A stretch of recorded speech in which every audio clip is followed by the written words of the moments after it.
ఊహకు అందని ప్రేమ నా యేసు ప్రేమ, వెలకు అందని ప్రేమ నా యేసు ప్రేమ. తరాలెన్ని మారినా యుగాలెన్ని గడిచినా జగన మారనిది యేసు ప్రేమ.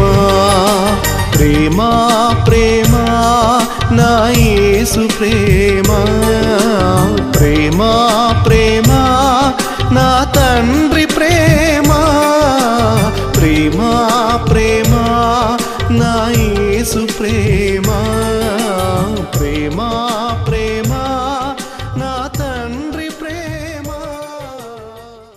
మందిరములోనికి రారండి, వందనీయుడేసుని చేరండి. మందిరములోనికి రారండి, వందనీయుడేసుని చేరండి. కలవరమైన కలతలు ఉన్నా, కలవరమైన కలతలు ఉన్నా తొలగిపోవును, ఆలయాల చేరను.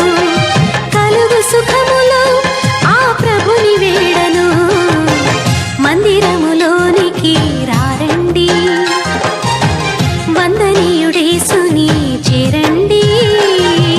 దేవుని తేజస్సు నిలిచే స్థలమిది, క్షేమము కలిగించు ఆశ్రయపురమిది. దేవుని తేజస్సు నిలిచే స్థలమిది, క్షేమము కలిగించు ఆశ్రయపురమిది. వెంటాడే భయములైనా, వీడని అపజయములైనా, వెంటాడే భయములైనా, వీడని అపజయములైనా తొలగిపోవును, ఆలయాల చేరను. కలుగు సుఖములు ఆ ప్రభుని వేడను. మందిరములోనికి రారండి, వందనీయుడేసుని చేరండి.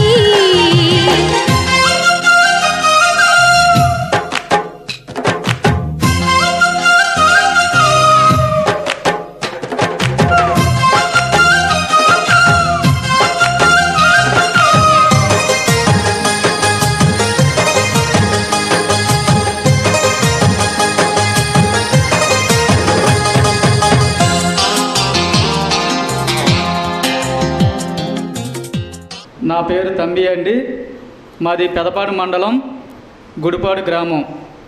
అయితే మాది పూర్వం నుంచి తాత ముత్తాతలుగా నుంచి ఆర్సీఎం ఫాదర్ చర్చి.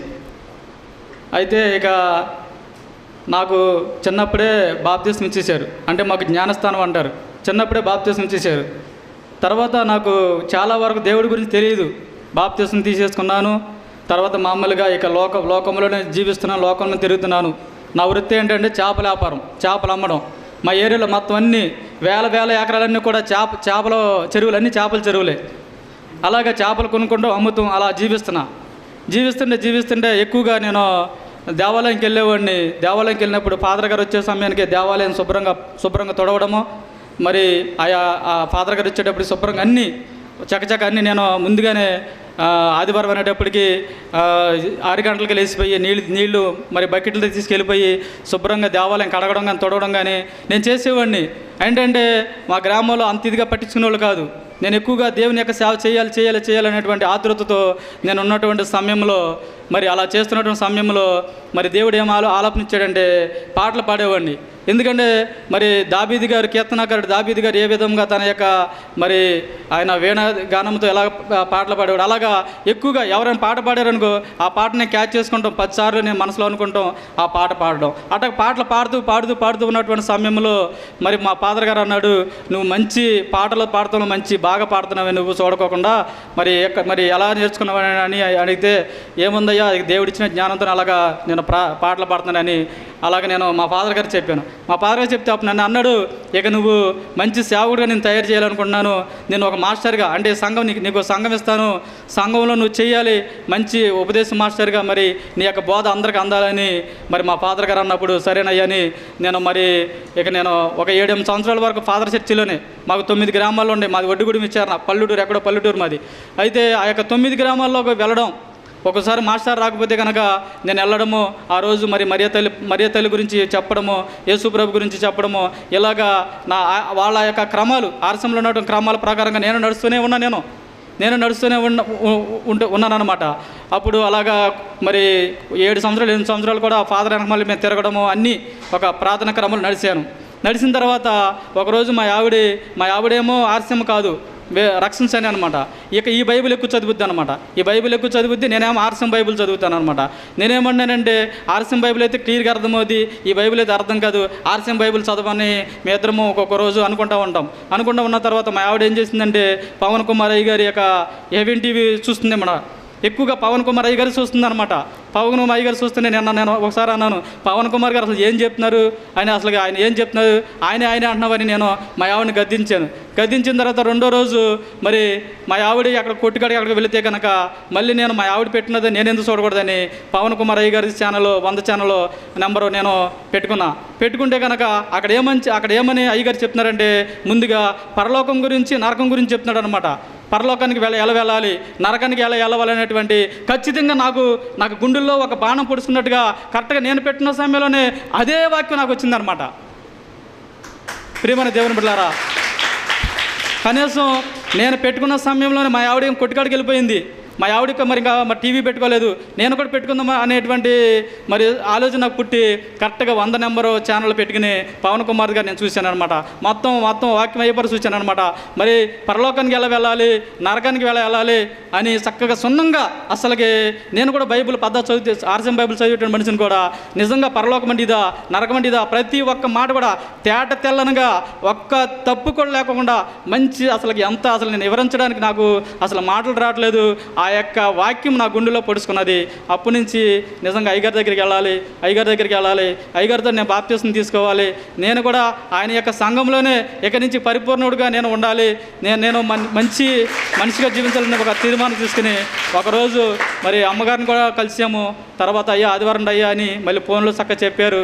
అందువల్ల మరి అడుక్కున్నప్పుడు ఏ విధంగా మరి అన్నము కూర ఏ విధంగా అడుక్కుంటాడో అలాగే నాకు తెలియపోయినా కానీ అడుక్కుంటా మరి ఈ యొక్క చర్చికి నేను చేరి ఉన్నాను. కాబట్టి మరి అలాగే మరి నాకు 1 సంవత్సరం నుంచి కడుపులో నొప్పి వస్తుంది. దేవుని యందు ప్రార్థన చేస్తున్నాను, అయినా కానీ నాకు ఇలా శోధన ఎదురైంది.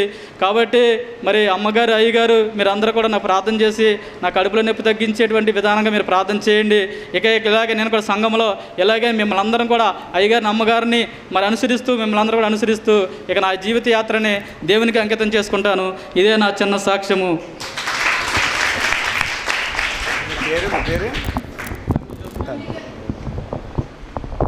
దేవునికి స్తోత్రం, హల్లెలూయా.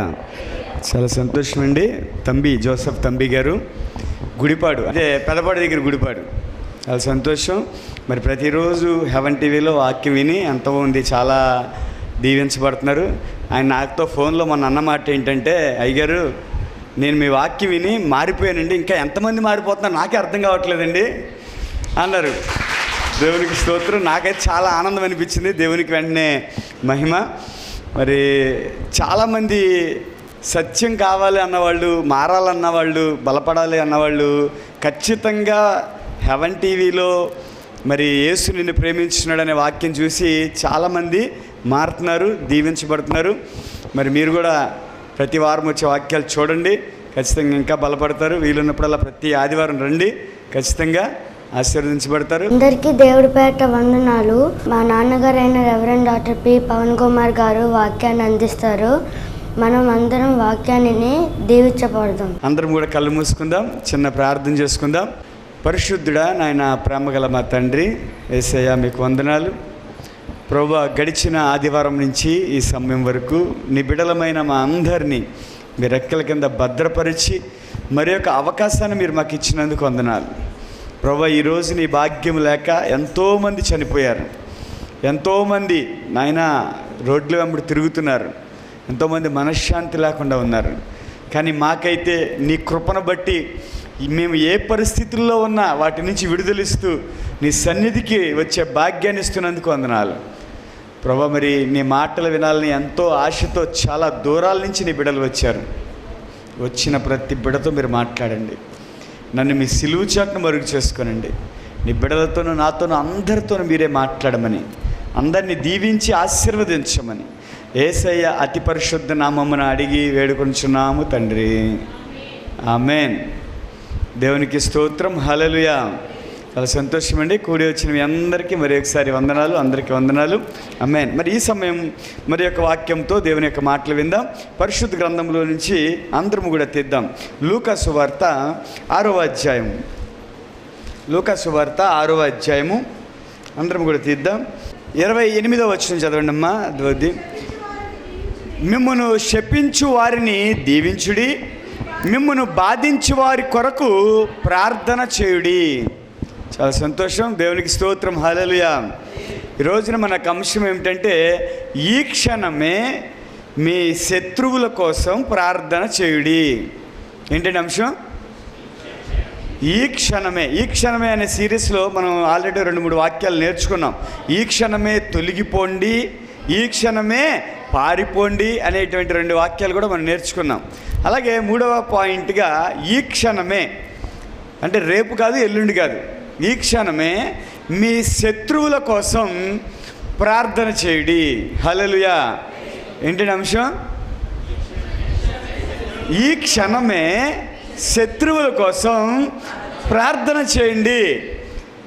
వెంటనే మోకరించండి, ప్రార్థన చేయండి అన్న వెంటనే ఏం చేస్తారు? ప్రార్థన. ఈ క్షణమే మీ శత్రువుల కోసం ప్రార్థన చేయండి అన్నాను కదా. వెంటనే మోకరించండి, వెంటనే ప్రార్థన చేయండి. మీ ప్రార్థన నాకు వినపడాలంటే ఏం చేస్తారు? ఆడికి పక్షవాతం వచ్చేయాలి ప్రభువా, ఆడి కాళ్ళు ఇరిగిపోవాలి ప్రభువా, ఆడి కళ్ళు పోవాలి ప్రభువా, ఆడి కుక్క చావాలి ప్రభువా, ఆడి నాశనం అయిపోవాలి ప్రభువా, ఆడి మట్టి అయిపోవాలి ప్రభువా. ఈ క్షణమే చేయమన్నారు కదా యేసయ్య మన శత్రువుల కోసం. అవునా? చాలామంది ఇలా చేస్తారు. ఎందుకంటే శత్రువుల్ని ప్రేమించేవారు ఈ లోకంలో ఎవరిని ఉంటారా? శత్రువుల్ని ఎవరిని ప్రేమిస్తారా? ఎవరు ప్రేమించరు. అందరు చక్కగా శ్రద్ధగా వినాలి. ఈ వాక్యం వినడానికి బాగుంటుంది, ఆచరించడానికి కష్టంగా ఉంటుంది. యేసయ్య చెప్పే మాటలన్నీ అంతే. వినడానికి చాలా బాగుంటాయి కానీ పాటించడానికి కష్టంగా ఉంటాయి. కాబట్టి యేసయ్య చెప్తున్నారు ఈ క్షణమే శత్రువుల కోసం ప్రార్థన చేయండి. ఏం చేయాలి ప్రార్థన? ఎలా చేయాలి? అసలు శత్రువుల కోసం ఎందుకు చేయాలి? ఏమండి, సహజంగా ప్రార్థన ఎవరి కోసం చేస్తాం? ఎవరి కోసం చేస్తాం? అమ్మ కోసం, నాన్న కోసం, నా కోసం, నా భార్య కోసం, పిల్లల కోసం, మా వ్యాపారం కోసం, అప్పులు తీరడం కోసం, ఆరోగ్యం కోసం. ప్రార్థన అంటే సహజంగా ఇవి చేస్తాం. చాలామంది ప్రార్థన ఎంతసేపు చేస్తారంటే గంట సేపు అంటారు. గంట సేపట్లో ఏం చేసావా అంటే మన కోసం చేసుకుంటాం. అంతకు మించి ఏమైనా ఉంటాయా? ఉండవు. కానీ ఈ రోజున దేవుడు మనకు నేర్పించే పాయింట్ ఏమిటంటే మన కోసం మనం ఎప్పుడు ప్రార్థన చేసుకుంటాం. మన కుటుంబం కోసం, మన వ్యాపారాలు, వ్యవసాయం కోసం ఎప్పుడు ప్రార్థన చేస్తాం. కానీ దేవుడు ఈరోజు నేర్పించే పాయింట్ ఏమిటంటే మీ శత్రువుల కోసం ఈరోజు చేయండి. హల్లెలూయా. ఎవరి కోసం చేయాలి? మీ శత్రువుల కోసం చేయండి. మన కోసం మనం చేసుకుంటాం, మనకు అలవాటు. కానీ శత్రువుల కోసం ఎందుకు చేయమంటున్నాడు? ఏమండి, శత్రువు కోసం ఎందుకు చేయమంటున్నాడంటే శత్రువు మారితే నీకు సంతోషం. హల్లెలూయా. ఈరోజు మనకి సంతోషం ఎందుకు ఉండట్లా? ఆడు నన్ను ముంచేశాడు, ఆడు నన్ను నాశనం చేశాడు, ఆడు నన్ను మోసం చేశాడు, ఆడు నాకు నమ్మక ద్రోహం చేశాడు, వాడు అధిక వడ్డీలు వేశాడు, లేక మా స్థలం లాక్కున్నాడు. వీళ్ళందరూ ఎవరు? శత్రువులేనా? ఈ రోజున శత్రువు వల్ల మనకి ఏం కలుగుతుంది? శత్రువు వల్ల ఏం కలుగుతుంది? హాని కలుగుతుంది. అవసరమైతే ప్రాణహాని కూడా కలుగుద్ది. కలుగుదా? కిడ్నాపులు చేస్తారు. మన ఇంట్లో పిల్లల్ని ఏం చేస్తారు? ఎవరి మీదైనా బాగా కోపం ఉంటే వారి మీద తీర్చుకోలేకపోతే ఎవరి మీద తీర్చుకుంటారు? పిల్లల మీద. పిల్లల్ని ఎత్తుకెళ్ళిపోతారు. అంటే శత్రువు వల్ల ఇంకా ఏం కలుగుతుంది మనకంటే ఇంకా ఎక్కువ బాధే కలుగుద్ది. శత్రువు ఉంటే మనకి నష్టమే తప్ప మేలు లేదు. మనకి మేలు కోసం దేవుని దగ్గరికి వచ్చాం, మేలు కోసం దేవుడిని అడుగుతున్నాం. మరి ఆ మేలు రావాలంటే మన పాత్ర కూడా కొంచెం ఉంది. ఈ పాయింట్ అర్థమవుతుందా? దేవుడా నాకు మేలు చేయి, దేవుడా నాకు మేలు చేయి అంటే ఆయన చేస్తాడు. మరి అందులో మన పాత్ర కూడా కొంచెం ఉంది. ఆ పాత్ర మనం పోషించాలి. అది పోషించకపోతే మనకు మేలు జరగదు. ఏంటి ఆ పాత్ర అంటే, మనకున్న శత్రువులు మనకి హాని చేయాలని చూస్తారు. అది ఎవరైనా కానివ్వండి, ఏ రకంగా శత్రుత్వం స్టార్ట్ అవ్వనివ్వండి. బండి గుద్దుకుంటే, కోపం వచ్చి కొట్టుకుంటే, తిట్టుకుంటే స్టార్ట్ అయిందా? లేకపోతే నువ్వు అభివృద్ధి అయిపోతుంటే ఆడు కుళ్ళొచ్చేసి శత్రువు కింద అయ్యాడా? లేకపోతే నీ నోరు మంచిది కాక నీకు శత్రువులాగా అయ్యాడా? లేకపోతే ఎలాగైనా కానివ్వండి, ప్రతి ఒక్కరికి ఈ రోజుల్లో శత్రువులు అనేవాళ్ళు ఉంటారు. స్కూల్లో కానీ, పనిచేసే చోట కానీ, ఉద్యోగంలో కానీ, లేకపోతే మన ఇంటి పక్కన వారు, కొన్నిసార్లు మన ఇంట్లో వారే, తమ్ముళ్ళు, అన్నయ్యలు, కొన్నిసార్లు మన అమ్మాయి శత్రువు, కొన్నిసార్లు మన నాన్నే శత్రువు. కొన్ని కుటుంబాలు, ఒక్కొక్క కుటుంబం ఒక్కొక్కలాగా ఉంటుంది. అన్నీ ఒకలాగా ఉంటాయా? ఉండవు. కాబట్టి శత్రువు వల్ల ఏం జరుగుద్ది? మనకి హాని జరుగుద్ది. శత్రువు వల్ల ఖచ్చితంగా హాని జరుగుద్ది. శత్రువు పొంచి ఉంటాడు. ఎప్పుడు అవకాశం దొరుకుద్దా, ఎప్పుడు హాని చేయాలా, ఎప్పుడు వారికి నా మీద డౌట్ రాకుండా నేను వాళ్ళకి హాని చేయాలా, ఎలా స్కెచ్ చేయాలి, పోలీసులకు ఎలా దొరకకూడదు, వారిని ఎలా ముంచేయాలి, వారికి ఎలా వారు చేస్తున్న పని గురించి నలుగురికి హింట్ ఇచ్చేయాలి, ఇలాగ నానా రకాలుగా శత్రువు ఆలోచన చేస్తూ ఉంటాడు. కాబట్టి ఈ రోజున మనకి సంతోషము, ఆనందం కావాలంటే మనకి ఎవరు ఉండకూడదు అంటే శత్రువులు ఉండకూడదు. హల్లెలూయా, హల్లెలూయా. మరి శత్రువులు ఉండకూడదంటే అది మన వల్ల వద్దా? చెప్పండి, మన వల్ల వద్దా? ఆటోమేటిక్గా శత్రువులు వస్తూనే ఉంటారు, పెరుగుతూనే ఉంటారు. నువ్వు ఎంత మంచిగా ఉన్నా శత్రువులు పెరుగుతూనే ఉంటారు. ఆల్రెడీ ఇప్పటికే నాకు కొంతమంది శత్రువులు ఉన్నారు, మీకు కొంతమంది శత్రువులు ఉన్నారు. మీ సందులోనో, మీ ఇంట్లోనో, మీ ఊర్లోనో, లేకపోతే వేరే ఊర్లోనో ప్రతి ఒక్కరికి ఎవరున్నారు?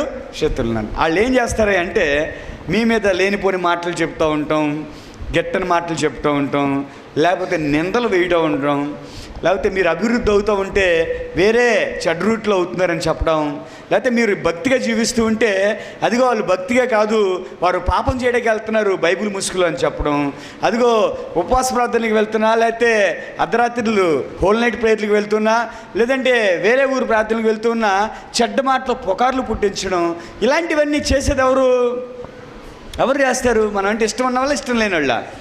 ఇష్టం లేని వాళ్ళు చేస్తుంటారు. ఆ మాటలు మనకు వినపడినప్పుడు మనకి ఇంకా కోపం పెరిగిపోద్ది, ఇంకా శత్రుత్వం పెరిగిపోద్ది, ఇంకా వాడిని ఏదో చేయాలనిపిస్తుంది, ఇంక మనం వెళ్ళి దెబ్బలాడి పెట్టుకుంటాం. కాబట్టి ఇలాంటివన్నీ జరుగుతాయి. కాబట్టి యేసయ్య దగ్గరికి వెళ్ళి యేసయ్య నాకు ఆనందాన్ని ఇవ్వి అని ప్రార్థన చేసేటప్పుడు యేసయ్య మనకు చెప్పే మాట ఏంటంటే, నేను నీకు ఆనందాన్ని ఇవ్వాలంటే నువ్వు ఒక పని చేయాలి. ఏంటి ఆ పని అంటే, నువ్వు నీ శత్రువు కోసం ప్రార్థన చేయి. ఏమని ప్రార్థన చేయాలంటే, అయ్యా ఈ రాత్రికల్లా హార్ట్ అటాక్ వచ్చి పోవాలి, ఆడు వెళ్తుంటే వెనకాల నుంచి లారీ వచ్చి గుద్దేయాలి, అయ్యా ఆడు పోవాలి. నిజమే నేను చెప్పేది. ఇలా ఉంటుందా ఉండదా? ఎవరికైనా చెప్పండి, ఉంటుందా ఉండదా? అంతవరకు ఎందుకు? నా గురించే, నా మీద ఒక ఆయన కేసు పెట్టాడు ఆస్తి గొడవలో, మీ అందరికీ తెలుసు ఆ విషయం. నాకేమనిపిస్తూ ఉంటుంది అప్పుడప్పుడు, మానవునే కదా నేను, మీలాంటి మనిషినే కదా. మనిషి నాకు ఏమనిపిస్తుంది? కోర్టుకి వెళ్తున్నప్పుడే కానీ, వాయిదాలకు వెళ్తున్నప్పుడే కానీ, అతను సెటిల్మెంట్ రానప్పుడే కానీ, నేను వెళ్ళి ఒకవేళ బతిమలాడుతున్నా అతను ఒప్పుకున్నప్పుడు కానీ నాకు ఏమనిపిస్తుంటుంది? కొట్టాలనిపిస్తుంది. అనిపిస్తుందా? ఎందుకులే దేవుడిని నమ్ముకున్నాం కాబట్టి మనం కొట్టకూడదని ఇంకో పక్క అనిపిస్తూ ఉంటుంది. ఇది కూడా అనిపిస్తుందా? నిజం చెప్పండి ఎవరికైనా. ఒక పక్క కొట్టాలనిపిస్తుందా? ఇంకొక పక్క అమ్మో దేవుడు నమ్ముకున్నాం మనం అలాంటి పని చేయకూడదు అనిపిస్తుందా? రెండోది, ఒకవేళ దేవుడి భయం లేదు, కొట్టాలనిపిస్తుంది. వెంటనే ఏ భయం వస్తుంది? అమ్మో పోలీసులు కేసులు ఎన్ని ఎందుకులే అని మరలా పోలీసు భయం చేతనే కొట్టకూడదు అనిపిస్తుందా? ఈ రెండు వదిలేయండి. ఇంకో పక్క ఏమనిపిస్తుంటుంది? నా మీద నేను చెప్పుకునేవి మీకు కూడా అలాగే అనిపిస్తుంది, అందరికీ అలాగే అనిపిస్తుంది. ఇంకొక పక్క ఏమనిపిస్తుంది? మనం కొట్టలేకపోయినా మనసులో మనకి వచ్చే ఆలోచన ఏంటంటే, దేవుడా నువ్వైనా కొట్టాన్ని, నేను కొట్టడానికి నాకు నీ భయం ఉంది, నేను కొట్టడానికి నాకు పోలీసుల భయం ఉంది, కానీ నువ్వు కొట్టాన్ని అనిపిస్తుందా? అని నాశనం చేయి ప్రభువా అనిపిస్తుందా? అని ఏదో రకంగా నాశనం చేయాడికి, అనారోగ్యం పెట్టాను, చంపే అనిపిస్తుందండి. మనం అందరికీ అలా అనిపిస్తూ ఉంటుంది. ఎందుకని? శత్రువుని బట్టి. లేదు, ఇంకొకటి అనిపిస్తూ ఉంటుంది, ఎప్పుడు పోతాడు ఈడెప్పుడు పోతాడు, నా కేసు ఎప్పుడు పోద్ది. ఆల్రెడీ ముసలోడు అయిపోయాడు, కుర్రోళ్ళందరూ పోతున్నారు, వయసులో ఉన్నవాళ్ళు పోతున్నారు, చిన్న చిన్న బిడ్డలు పోతున్నారు, రోడ్డు మీదకి వెళ్ళి వస్తాయని చెప్పి యాక్సిడెంట్ అయిపోతున్నారు. వీడు ముసలోడు అయిపోయాడు, వీడికి షష్టి పూర్తి అయిపోయింది, షష్టి పూర్తి అయిపోయి 10 ఏళ్ళు అయిపోయింది, ఇంకా పోవట్లేదు. అమ్మా ఎప్పుడు పోతాడు అని పాస్టర్ గారు, ఆడెక్కడ పోతాడు, నాడు రాయిలాగా ఉన్నాడు. అంటే మనకి మన శత్రువు మీద మనకు వచ్చే ఫీలింగ్స్, అవునా కదా? ఆడు పోతే ఆ కేసు పోద్ది, బయటకు పడిపోతాం అనిపించదా? అంటే ఇలా మన మానవ రీతిగా మన ఆలోచనలు ఇలా నానా రకాలుగా ఉంటాయి. కానీ దేవుడు ఒక పద్ధతి చెప్తున్నాడు మనకి, మీ శత్రువు కోసం ఈ క్షణమే ప్రార్థన చేయండి. హల్లెలూయా. ఈ మాటలు మీకు, నాకు, శత్రువులను అందరికీ దేవుడు ఏం చేయమంటున్నాడు? కొట్టద్దు, నన్ను కొట్టమని చెప్పొద్దు, నువ్వు చంపొద్దు, వాడు ఎప్పుడు చేస్తాడని చూడొద్దు. నువ్వు చేయాల్సిన పని ఏంటంటే ఈ క్షణమే వారి కోసం ప్రార్థన చేయండి. ఈ 27వ వచనం నుంచి చూడండి మీరు ఒకసారి. దేవుడు చెప్తున్నాడు, నేను మీతో చెప్పున్నది ఏమనగా శత్రువులను ప్రేమించండి. అసలు ఈ జరిగే మాటలేనా యేసయ్యా? యేసయ్యా సరదాగా మీరు చెప్పేశారు, మేము వింటున్నాం కదా అని. కానీ జరిగే మాటలా?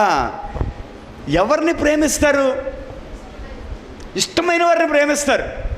అబ్బాయిలు ఎవరిని ప్రేమిస్తారు? అందంగా ఉన్నవారిని ప్రేమిస్తారు. అమ్మాయిలు ఎవరిని ప్రేమిస్తారు? డబ్బులు ఎక్కడ ఎవరి దగ్గర ఉన్నాయో అని ప్రేమిస్తారు. ఈ మధ్య ఒక జోక్ వచ్చింది, చిన్న జోకు వాట్సాప్లో. ఒక అబ్బాయి ఒక అమ్మాయి హోటల్కి వెళ్ళారంట. హోటల్కి వెళ్ళిన తర్వాత చక్కగా తినేశారు, శుభ్రంగా అంతా తినేశారు. తినేసిన తర్వాత అమ్మాయి ఫోన్ వచ్చి హలో అనుకుంటా బయటికి వెళ్ళింది. ఈలోపు బిల్లోడు వచ్చి బిల్లు తీసుకొచ్చి ఇచ్చాడు. ఈ అబ్బాయి అంటున్నాడు, కొంచెంసేపు ఆగండి, అమ్మాయి వచ్చి బిల్లు కట్టుద్ది అన్నాడు. అప్పుడు ఆ హోటలోడు ఏం చెప్పినాడంటే, నేను ఈ హోటల్లో జాయిన్ అయిన తర్వాత ఇప్పటివరకు అమ్మాయిలు బిల్లు కట్టడం చూడలేదండి అన్నాడు.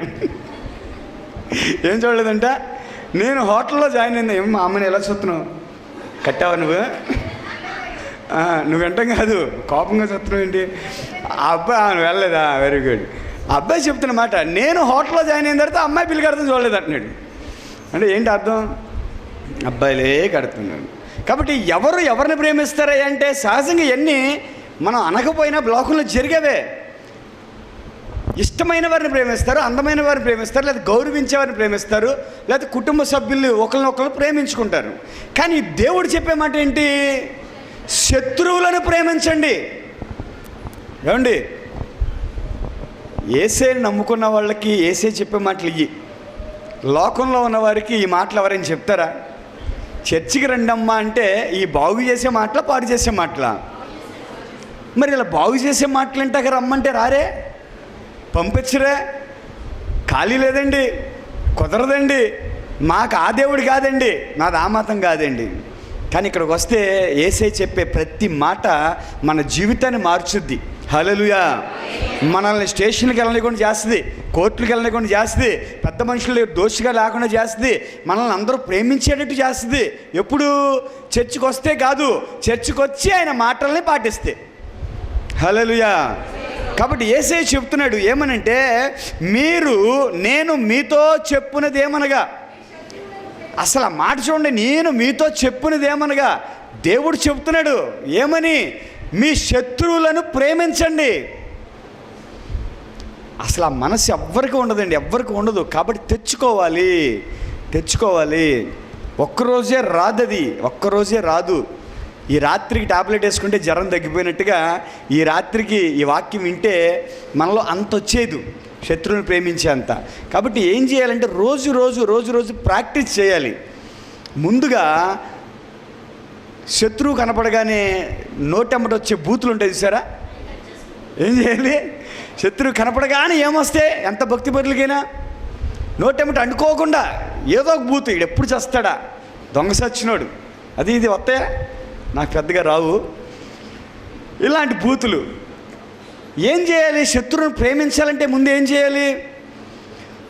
శత్రువు కనబడినప్పుడు నోటెంబడి వచ్చే మాటలు ముందుగా ఆపుకోవాలి. నోట్లోంచి వచ్చే మాటలని ముందుగా యేసయ్య అతన్ని ప్రేమించమన్నాడు, కానీ నా నోట్లోంచి మాటలు వస్తున్నాయేంటి అని ఆ మాటలను మనం ఆపుకోవాలి. ముందు బూతులను ఆపుకుంటే తర్వాత ప్రేమించిన సంగతి చూద్దాం. తర్వాత సంగతి అది. ముందు నీ వైపు నుంచి నువ్వు ఒక మాట అంటే మరలా కోపం పెరుగుద్ది, మరలా శత్రుత్వం పెరుగుద్ది, మరలా కొడతాడు, మరలా తిడతాడు, మరలా పెరుగుద్ది. కాబట్టి ముందు నువ్వు ప్రేమించాలి అంటే నీ నోటి వెమ్మట అతనికి బాధపరిచే మాటలు, గాయపరిచే మాటలు రాకూడదు. హల్లెలూయా, హల్లెలూయా. అప్పుడు రెండో స్టెప్లో అతనితో మాట్లాడడమా, నవ్వడమా, చూడడమా, రెండో స్టెప్ స్టార్ట్ అవుద్ది. మూడో స్టెప్లో కొంచెం దగ్గర అవ్వచ్చు, అప్పుడు ఇష్టపడవచ్చు, అప్పుడు క్షమించమని అడగచ్చు, అప్పుడు ఒకరి తప్పులను ఒకరు సరి చేసుకోవచ్చు. కాబట్టి ఇది స్టెప్ బై స్టెప్ జరిగేదే తప్ప ఈ రాత్రి జరిగేది కాదు. కాబట్టి నేను ఈ సంవత్సరం ఒక స్టెప్ వేస్తానండి, వచ్చే సంవత్సరం ఒక స్టెప్ వేస్తానండి, ఆపై సంవత్సరం ఒక స్టెప్ నేర్చుకుంటానండి అంటే కుదరదు. ఇది ఎంత స్పీడ్గా నేర్చుకోగలిగితే అంత మంచిది. అర్థమైతే దేవుడే చెప్పాడు కదండి, ఇది నిదానంగా అవుద్దని, ఎప్పుడుగా అవుద్దని చెప్పాడు కంటే కుదరదు. ఎంత స్పీడ్గా నువ్వు నేర్చుకోగలిగితే, ఎంత స్పీడ్గా నువ్వు ఆచరణలో పెట్టగలిగితే అంత ఆశీర్వాదం, అంత ఆనందం, అంత సంతోషం ఎవరికి? మనకే. అందుకనే యేసయ్య చెప్తున్నాడు, మీకు ఆనందం కావాలంటే నేను ఇస్తానంట్లా, మీకు దుఃఖం పోవాలంటే నేను ఇస్తానంట్లా. దుఃఖం ఎక్కడ ఉంటుంది? శత్రువు ఉన్నప్పుడు. ఆనందం ఎప్పుడు ఉండదో? శత్రువు ఉన్నప్పుడు. అవి నేను ఇస్తానంట్లా. ఆయన మనకు ఒక పని చెప్తున్నాడు, ఈ పని మీరు చేయాలి. ఏంటి పని అంటే, మీ శత్రువులను ఈ క్షణమే ప్రేమించండి. ఏ ఊర్లో ఉన్నా సరే అతని మీద కోపం తగ్గించేసుకోండి. అతని మీద ఇంకొకతనికి చెప్పడం మానేయండి. ఎందుకంటే వాడు వెళ్ళి మరలా మోస్తాడు. ఎలా మోస్తాడు తెలుసా? నువ్వు ఒకటి చెప్తే ఇంకో 4 వేసి మోస్తాడు మీడ. ఇలా అనేసాడు, అలా అనేసాడు, అలా అనేసాడు, 4 వేసి మోస్తాడు.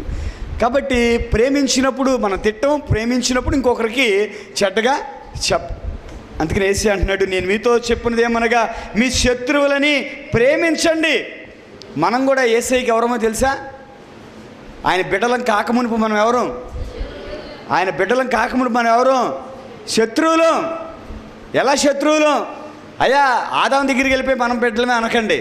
బిడ్డలమే, తప్పిపోయిన బిడ్డలమే. కొంతమంది ఏక తొక్కలు ఆగుతారు వాక్యం విని.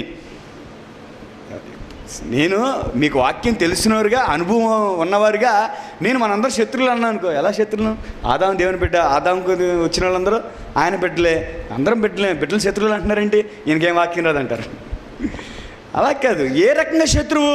తప్పిపోయాం మనం. తప్పిపోయి ఏమయ్యాము? ఆయన మాట వినట్లా. ఆయన మాట వినకపోవడం వల్ల ఏం చేస్తున్నాడు? ఆయన నరకాన్ని సిద్ధపరిచాడు. ఇప్పుడు చచ్చిపోయిన తర్వాత ఎక్కడేస్తాడు? నరకంలో వేస్తాడు. నరకంలో ఇష్టపడిన వారిని వేస్తాడా? శత్రువుని వేస్తాడా? శత్రువుని వేస్తాడు. ఆయన మాట విన్నవారిని వేస్తాడు. ఆ రూట్లో ఆలోచించండి. మనం రక్షణ పొందక మునుపు మనం ఎవరు? ఆయనకి శత్రువులు, తప్పిపోయిన వారు, దూరం అయిపోయిన వారు. శత్రువుల్ని ఆయన ఏం చేశాడు చెప్పాలి? శత్రువుల్ని యేసయ్య ఏం చేశాడు? ప్రేమించాడు. మీరు మీ శత్రువులను ప్రేమించండి అని చెప్పిన యేసయ్య ఆయన ప్రేమించి చూపించాడు. హల్లెలూయా, హల్లెలూయా. మరి మనం మాత్రం చేయలేము. మరి పాయింట్ అర్థమవుతుందా? ఇంతకుముందు తాగుబోతు, వ్యభిచారి, జోదరి, దొంగ, హంతకుడు వీరందరూ యేసయ్యకి ఇష్టమైనవాడా? ఇష్టం లేనివాడా? ఇష్టం లేనివాడే. శత్రువే, యేసయ్యకి శత్రువే. ఇంకా చెప్పాలంటే నేనున్నాను. ఉదాహరణకి నేను యేసయ్య బైబిల్ని ముక్కలుగా చింపేశా. నేను యేసయ్యకి ఇష్టమైనవాడిని, శత్రువునా? యేసయ్య ఫోటో మీద ఉమ్మేసేవాడిని, శత్రువునేనా? యేసయ్య ఫోటో భూమిలో పాతి రోజు అందరితో తొక్కించేవాడిని, శత్రువునేనా? చర్చికి వెళ్తున్న వారిని తిట్టేవాడిని, శత్రువునేనా? పాస్టర్లను తిట్టేవాడిని, శత్రువునేనా? అంటే యేసయ్య అంటే ఇష్టం ఉండేది కాదు నాకు. యేసయ్య మాట అంటే ఇష్టం ఉండేది కాదు. అంటే లాజిక్ పాయింట్లు లాగేవాడిని. లాజిక్ పాయింట్లు నాకున్న లాజిక్ పాయింట్ మీరు ఎవరు లాగేవాళ్ళు కాదు. పాప అమాయకులాగా వచ్చేలా కూర్చొని ఉన్నారు. దేవుడు అంటే అందరి సమానంగా చూడాలి. ఆయన్ని నమ్ముకున్న వారేమో పనులకు వెళ్తున్నారా? ఆయన్ని నమ్ముకోని వారేమో విమానాల్లో తిరుగుతున్నారా? పాయింట్ అర్థమైంది. నా లాజిక్ పాయింట్లు మీకు కరెక్ట్గా చెప్తే ఇప్పుడు లేచి వెళ్ళిపోతారు చర్చ నుంచి. అంటే అంత ఇదిగా నేను ఆలోచన చేసేవాడిని. దేవుడిని నమ్మిన వాళ్ళు పనులకు వెళ్తున్నారా? దేవుడిని నమ్మనోడు, మోసాలు చేసేవాడు, అచ్చులు చేసేవాడు విమానాల్లో తిరుగుతాడా?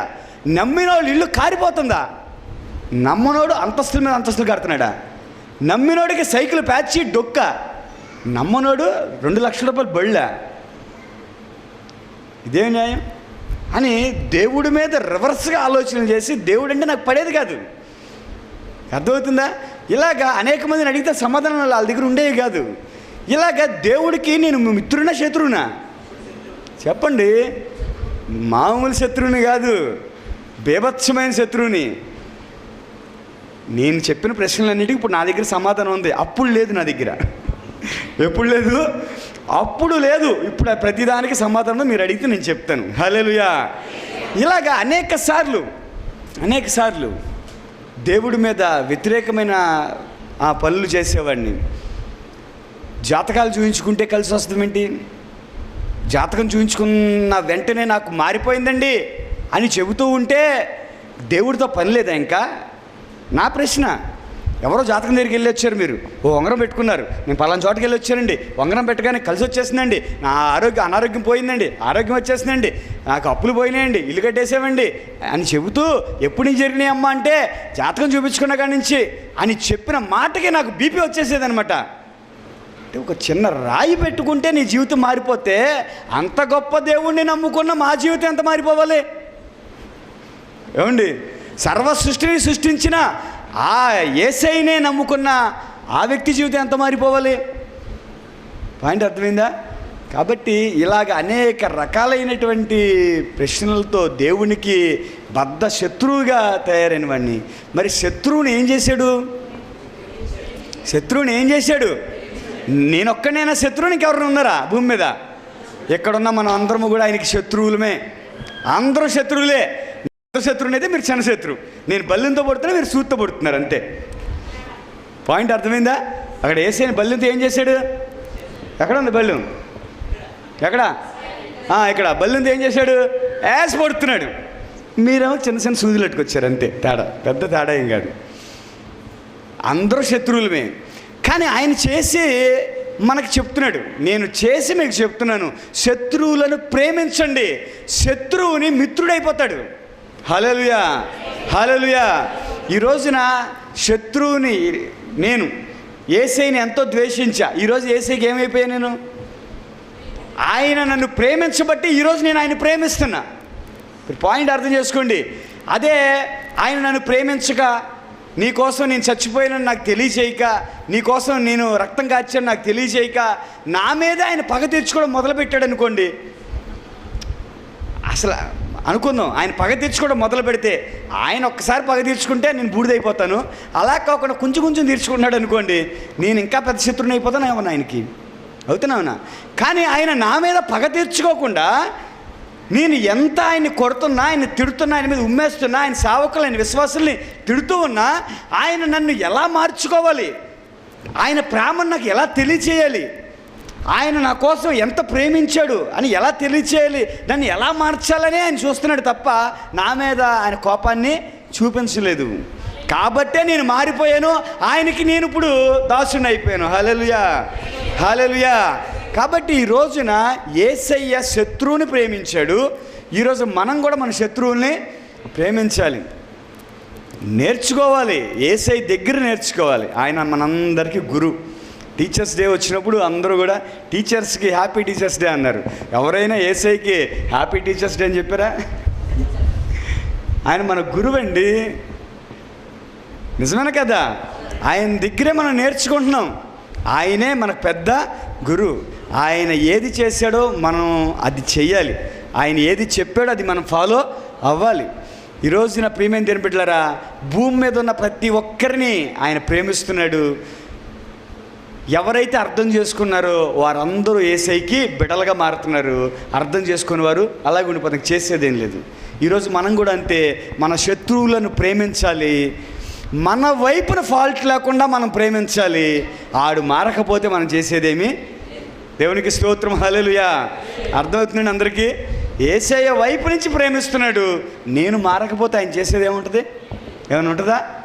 అలాగే నీ వైపు నుంచి నీవు నీ ఇంటి పక్కోడిని, నీ శత్రువుని, నిన్ను బాధ పెడుతున్న వారిని నువ్వు ప్రేమించగలిగితే ఆడు ఖచ్చితంగా ఒకరోజు మారతాడు.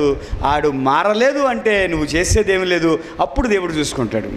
కానీ అప్పటి వరకు మనం చేయాల్సింది, మనకు బాధ్యత అప్పగించాడు. నీవు నీ శత్రువులను ప్రేమించండి. తర్వాత చదవండమ్మా. మిమ్ములను ద్వేషించు వారికి, మీ మీద అస్తమానం ఏదో మాటలు చెప్తూ ఉంటారు. ఆ రోడ్లో ఇంకే పని ఉండదు ఆవిడికి, మీ గురించి చెప్పుకుంటూ తిరగడమే ఆవిడ పని. ఏం చేస్తుంది? మిమ్మల్ని ద్వేషిస్తూ ఉంటుంది. ఇప్పుడు ఆవిడ అనారోగ్యం వచ్చి మంచం మీద ఉంది, 100 రూపాయలు లేవు. ఇప్పుడు ఏం చేయాలి? తెక్కనిగిందా? నా మీద చెప్తే ఏసీ ఊరుకుంటాడా? నా మీద చెప్తే ఏసీ ఊరుకుంటాడా?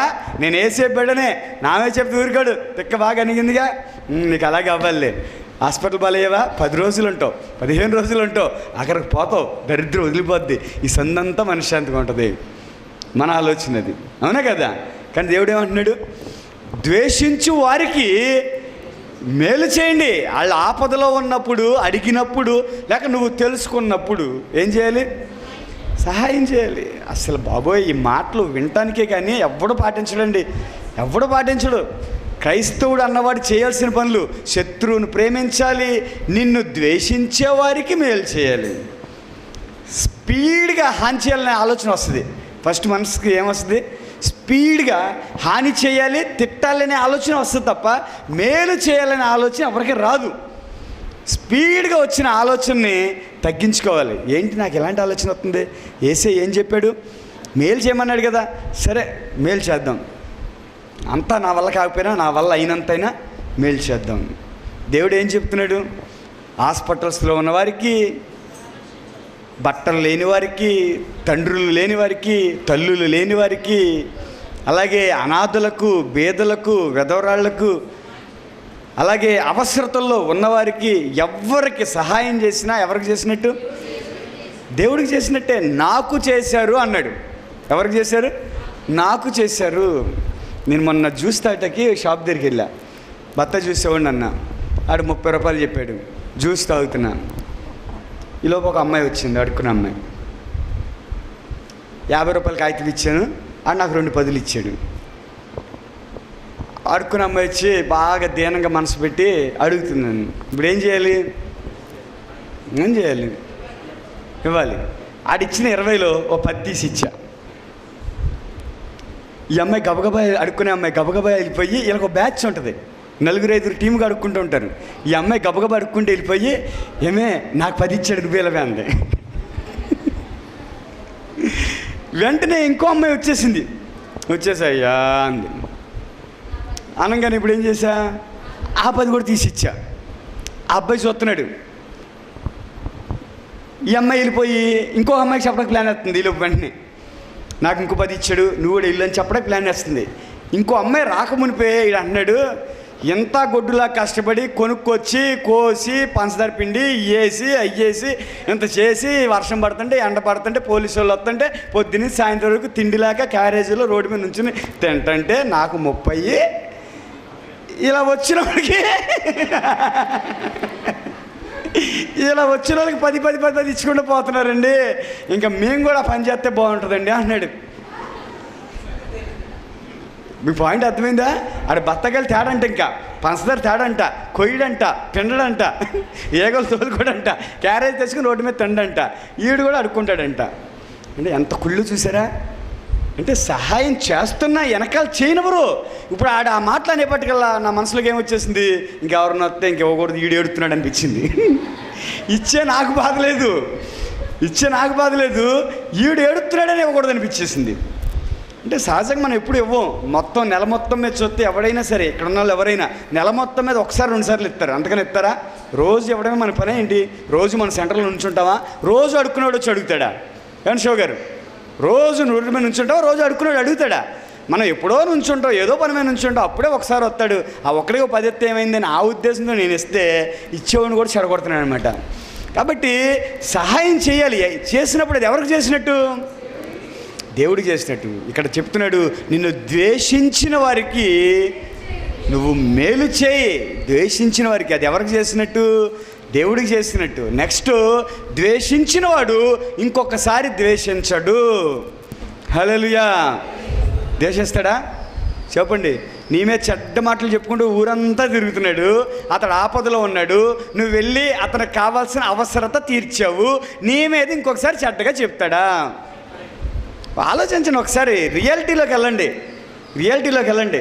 ఆడు మంచోడు కాదు, ఆడు మంచోడు కాదు, రవి మంచోడు కాదు, రవి మంచోడు కాదు, రవి మంచోడు కాదు, ఓకే టామ్ వేసేస్తున్నాను నేను. ఓ రోజు నాకు సడన్గా ఏదో ఆపద ఎదురైంది, రవియే వచ్చి నాకు సహాయం చేశాడు. ఇంకొకసారి రవి గురించి నేను చెప్తానా? రవి నిజంగా ఏదో తప్పు చేసినా నాకు కనపడినా చెప్తానా? చేత చేశాడులే, అందరూ చేయట్లేదు ఏంటి అని అవసరం మీద వెనకేసుకొచ్చేస్తాను. వెనకేసుకొస్తాం రామా. అప్పుడు ఏమైపోయాడు? శత్రువు ఏమైపోయాడు? మనకి మిత్రువైపోయాడు. కానీ మనం అసలు అలా ద్వేషించిన వారికి సహాయం చేస్తాం? మనం చేయం. దేవుడు చెప్పే టెక్నిక్లు చాలా అద్భుతమైనవి. మనం పాటించక ఆ ద్వేషించేవాడు ఇంకా ద్వేషించాడు చేసుకుంటున్నాం, ఆ శత్రువుని ఇంకా శత్రువు చేసుకుంటున్నాం, ఆ శత్రువు ఇంకా 10 మందిని చేస్తాడు వెళ్ళి.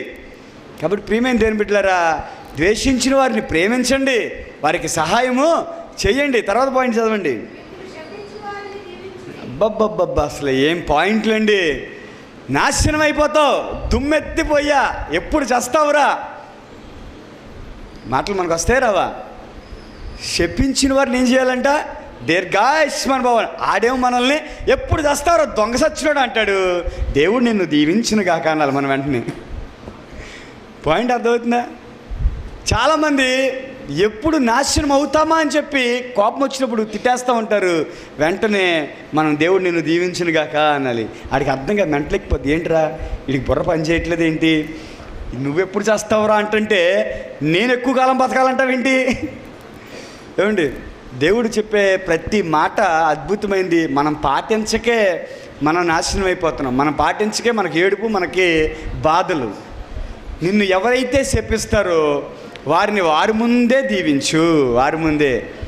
ఎవడైనా సరే నేను తిడితే పర్లేదులే, ఏం కాదులేదులేండి, దేవుడు మీకు తోడుగా ఉండును కాక, దేవుడు మీకు చూసుకుంటాడు అని మనం మంచి మాటలు, కోపంతో కాదు. మళ్ళీ కోపంతో మాట్లాడితే ఇది వీడు దేవుడికి అప్పు చెప్పేస్తున్నాడు రీడు అనుకుంటాడు.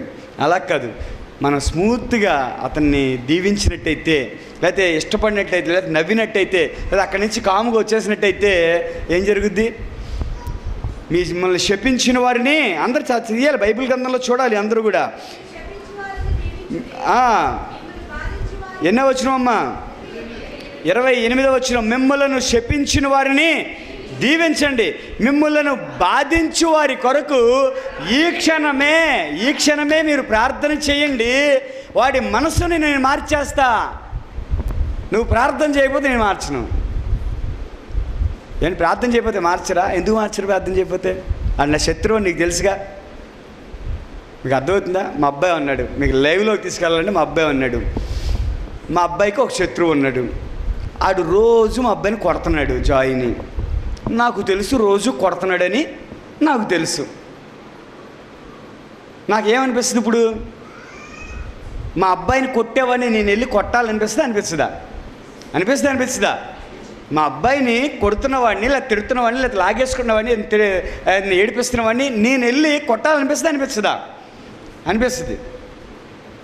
కానీ నేను వెళ్ళి ఆయన కొట్టకుండా ఈడి దగ్గరకు వచ్చి, నాన్న నిన్ను ఎవరన్నా ఏడిపిస్తుంటే, ఎవరైనా కొడుతుంటే ఏమనమాకు, వాళ్ళతో గొడవలు పెట్టుకోమాకు, వాటితో ఫ్రెండ్షిప్ పర్లేదులేరా, ఈసారికి ఏం కాలేదురా డాడీ, ఆ అబ్బాయిని క్షమించండి డాడీ, ఆ అబ్బాయిని ఏమనకండి అని నాకు చెప్పు, నువ్వు ఆడిని ఏమి అనొద్దు అని నేను వీడికి నేర్పిస్తున్నా. పాయింట్ అర్థమవుతుందా? ఎప్పుడైతే ఈ వ్యక్తి నా దగ్గరకు వచ్చి, డాడీ ఆడు నన్ను కొట్టాడు, నాకు దెబ్బ తగిలింది, రక్తం వస్తుంది, కానీ మీరు ఏమి అనొద్దు అండి, నేను ఆడికి తెలియ కొట్టాడులే అని ఈ వ్యక్తి, మా అబ్బాయి నా దగ్గరికి వచ్చి చెప్పాలని నేను కోరుకుంటున్నాను. హల్లెలూయా. ఎందుకని? ఆడిని నేను ఎలాగైనా కొట్టచ్చు, మా అబ్బాయికి ఉన్న శత్రువుని నేను కొట్టగలను, కానీ ఆడిని కొట్టడం కాదు నాకు కావాల్సింది, మా అబ్బాయి మారడం నాకు కావాలి, ఇతనికి మంచి మనసు రావడం నాకు కావాలి. హల్లెలూయా. మీకు పాయింట్ అర్థమైందండి? మా అబ్బాయికి ఉన్న శత్రువు నాకు తెలుసు, వెళ్ళి కొట్టేస్తే వీడు అందరి గురించి నాకు వచ్చి చెప్తూ ఉంటాడు అస్తమానం. డాడీ ఆడిని కొట్టాయి, డాడీ ఈయన కొట్టాయి, డాడీ ఆడిని వేసాయి, డాడీ ఈయన వేసాయి అంటూ ఉంటాడు వచ్చేస్తమానం. అదేనా? ఇప్పుడు అది కాదు కావాల్సింది. వాళ్ళిద్దరికి ఫ్రెండ్షిప్ చేయాలి, వాళ్ళిద్దరికి మంచితనం ఉండాలి. నేను ఊళ్ళో ఉన్నా లేకపోయినా ఆడొచ్చి నాకు చెప్పలేని పరిస్థితుల్లో మీ డాడీ ఇక్కడ లేడు కదరా అని చెప్పి రివర్స్ ఆయన కొట్టేస్తే, రోజు మీ డాడీ ఉన్నాడు కాబట్టి నన్ను కొట్టేస్తున్నావురా, మీ డాడీ వాళ్ళ ఊళ్ళో లేరురా, ఎక్కడికి వెళ్ళారా, నీ అంతు చూస్తానని కొట్టేస్తే. కాబట్టి నేను అబ్బాయికి నేర్పించాల్సిందేంటి, నేను వెళ్ళి కొడతాం కాదు, నువ్వు వాడితో క్షమాపణ పొందు, నువ్వు వాడితో ప్రేమగా ఉండు, మీరు చూసుకోండి. లేదంటే డాడీ ఆయన క్షమించో నన్ను అడిగితే, మా అబ్బాయి మారాడు, మా అబ్బాయి వాళ్ళ అబ్బాయి ఆ శత్రువుని క్షమించమని నాకు చెప్తున్నాడు, నేను స్పీడ్గా కొడతాకెళ్తుంటే డాడీ కొట్టొద్దు అని చెప్తున్నాడు. పాయింట్ అర్థమైందా? అంటే మా అబ్బాయి మారాడు అని నాకు అనిపించి అప్పుడు ఎక్కువ దీవించడానికి, ఇంకా ఎక్కువ ఇవ్వడానికి నాకు ఇష్టమవుతుంది. హల్లెలూయా. అదే యేసయ్య మనకు నేర్పిస్తున్నాడు. శత్రువుల కోసం ప్రార్థన చేయడం ఏంటి? నా శత్రువు ఎవరో యేసయ్యకి తెలియదా, వెళ్ళి వాళ్ళని కొట్టేయచ్చుగా, వాళ్ళని తిట్టేయచ్చుగా అని మనం అనుకుంటాం. కానీ శత్రువుని కొట్టడం కాదు దేవుడికి కావాల్సింది, నేను మారడం కావాలి దేవుడికి. హల్లెలూయా. పాయింట్ అర్థమైందండి? నేను మారడం కావాలి, నేను ప్రేమ కలిగి ఉండడం కావాలి, నేను అతన్ని క్షమించడం కావాలి. నేను మారినప్పుడు, నేను ప్రార్థన చేసినప్పుడు దేవుడు అన్ని క్షమిస్తాడా, ఆయన కొట్టేస్తాడా, ఆయన ఏం చేస్తాడా అని మనకు అనవసరం. పాయింట్ అర్థమైందా? నేను మారడం కావాలి ఆయనకి, నేను మారడం కావాలి. కాబట్టి ప్రియమైన దేవుని బిడ్డలారా, ఈ రోజున ఈ ప్రార్థనలో మీకు ఒక్కటి నేర్పిస్తున్నా. దేవుడికి మీ శత్రువు మీకు ఎంత హాని చేశాడో చెప్పకండి. దేవుడికి తెలుసది, తెలీదా? మీ శత్రువు మీకు ఎంత హాని చేశాడో దేవుడికి చెప్పకండి. దేవుడా నన్ను కొట్టాడు, దేవుడా నన్ను తిట్టాడు, దేవుడా నేను బస్సు ఎక్కే ముందు నా పర్సు తీసేసాడు, నా దగ్గర టికెట్ లేదు, అందరూ నన్ను టికెట్ లేకుండా ప్రయాణం చేసే దొంగలా చూశారు, అది చేశారు, ఇది చేశాడు, ఆడు నన్ను అంత బాధ పెట్టాడు, ఎంత బాధ పెట్టాడు, అది చేసాడు, ఇది చేశాడని మీ శత్రువు చేసినవన్నీ దేవుడికి చెప్పక్కర్లా. దేవుడు సర్వము ఎరిగినవాడు. కాబట్టి శత్రువు గురించి దేవుడికి చెప్పకండి. దేవుడా నా శత్రువు నా ఎడల చేసిన దాన్ని బట్టి అతన్ని క్షమించండి, ఇంకొకసారి చేయకుండా చూడండి. ఏం చేయకుండా? ఇంకొకసారి అతను చేయకుండా అతని మనస్సుని మార్చండి అని చెప్పినప్పుడు నిజంగా దేవుడు ఆ వ్యక్తికి ఆ మంచి మనసు ఇస్తాడు. లేదు అతనికి బుద్ధి చెప్పాలనుకుంటే దేవుడు అతనికి శిక్ష వేసుకుంటాడు, అది దేవుడు అతను చూసుకుంటారు. కానీ మన దగ్గర నుంచి దేవుడు కోరుకునేది ఏంటంటే శత్రువుని ఎంతసేపు క్షమించండి. హల్లెలూయా. కాబట్టి ఈ రోజున నా మీద కోర్టులో కేసు వేసిన వాడిని నేనేం చేయాలి? అతనికి హార్ట్ అటాక్ వచ్చి హాస్పిటల్లో ఉన్నాడు, వార్తను తెలిసినప్పుడు నేనేం చేయాలి? గబగబా వెళ్ళి అమ్మయ్య ఆ టైం ఈరోజు వచ్చింది, పోతావా అనకూడదు. పేద మొక్కం వేసుకుని, పెక్క మొక్కం వేసుకుని, అయ్యో అలా అయిందండి, నాకు ఇప్పుడే తెలిసిందండి, నన్ను తెలితే నన్నే వచ్చి ఉండండి అని యాక్టింగ్ కాదు. నిజంగా యాక్టింగ్ కాదు, నిజంగా మన బాధని, మన ప్రేమను చూపించినప్పుడు అతని మనసులో వస్తుంది ఏమని, రే ఇంత బాధ పెట్టైనా పోయేటప్పుడైనా ఎందుకు బాధ పెట్టడం, పోయేటప్పుడైనా కేసు తీసేద్దామని అనిపిస్తుందా? కాబట్టి ఈ రోజున దేవుడు మనకు నేర్పించేది ఏంటంటే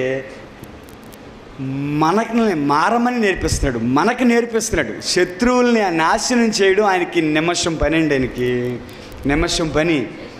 ఆయన అంటే చాలు మనకు శత్రువు ఎవడో ఉంటాడా? ఎవడో ఉండడు. నా శత్రువు అన్నవాడు ఎవడో నాకు దగ్గరలో రాడు. కానీ దేవుడు అది చేయాలని కోరుకోవట్లా.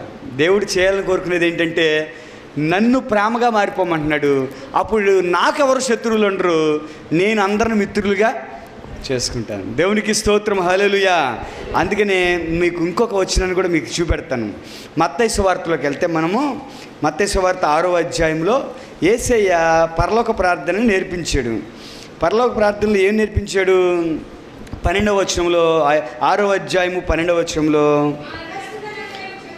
మా రుణస్థులను మేము క్షమించి ఉన్న ప్రకారము మా రుణములు క్షమించుము. ఏంటి దీని అర్థము? రుణం అంటే ఏంటి? రుణం అంటే డబ్బులు, అంతేనా? మరి నీకు ఎంత రుణం ఉంది అంటాం కదా మనం. రుణం అంటే డబ్బులు. ఇప్పుడు డబ్బులు అని పెట్టి చదవండి అక్కడ ఒకసారి. మా దగ్గర డబ్బులు తీసుకున్న వాళ్ళని, మా దగ్గర డబ్బులు మేము క్షమించున్న ప్రకారము మా డబ్బులను, మా అప్పులను మీరు క్షమించండి. బాగా చదవండి, మీకు అర్థమైందో అర్థం కాలేదో మళ్ళీ ఒకసారి చదివి చూడండి. చదవండి, మీరు చదవండి, పైకి ఆలోచిస్తే చదవండి. అక్కడ మంచి లాజిక్ ఉంది. అక్కడ మా రుణస్థులను, అంటే మా దగ్గర అప్పు చేసిన వారిని మేము క్షమించిన ప్రకారము మా అప్పులను. ఎలాగా? మన దగ్గరేమో అప్పు రాంబాబు చేశాడు ఉదాహరణకి. ఇప్పుడు నేను రాంబాబుని క్షమిస్తే మా అప్పును మీరు ఎలా క్షమిస్తారు? నా అప్పును క్షమించాల్సింది నాకు అప్పు ఇచ్చినాడు కదా. పాయింట్ అర్థమైందండి? నాకేమో రాంబాబు అప్పు ఉన్నాడు, మా రుణస్థులను మేము క్షమించాము, మరి మా అప్పులను మీరు క్షమించండి. నా అప్పులను ఆయన ఎలా క్షమిస్తాడు? నాకు అప్పు ఇచ్చాడా ఏంటి యేసయ్య? నాకు అప్పు ఇచ్చింది రవి కదా, నాకు క్షమించాలంటే రవి కదా క్షమించాలి. మరి యేసయ్య మా అప్పులు క్షమించడం ఏంటి అంటే అయ్యి అప్పులు కాదు. మీకు అర్థమైందా? ఈ రుణాలు కాదు. మరి ఏంటి అక్కడ అంటే చెప్పండి, చదవండి, దాని తర్వాత వచ్చి చదివితే మీకు అర్థమవుతుంది అది ఏంటి అన్నది.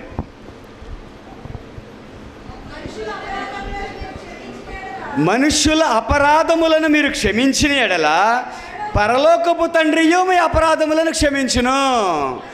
అంటే ఇప్పుడు పైన రుణాలు అన్న దగ్గర అపరాధాలను పెట్టుకోండి, లేదా శత్రువుని పెట్టుకోండి.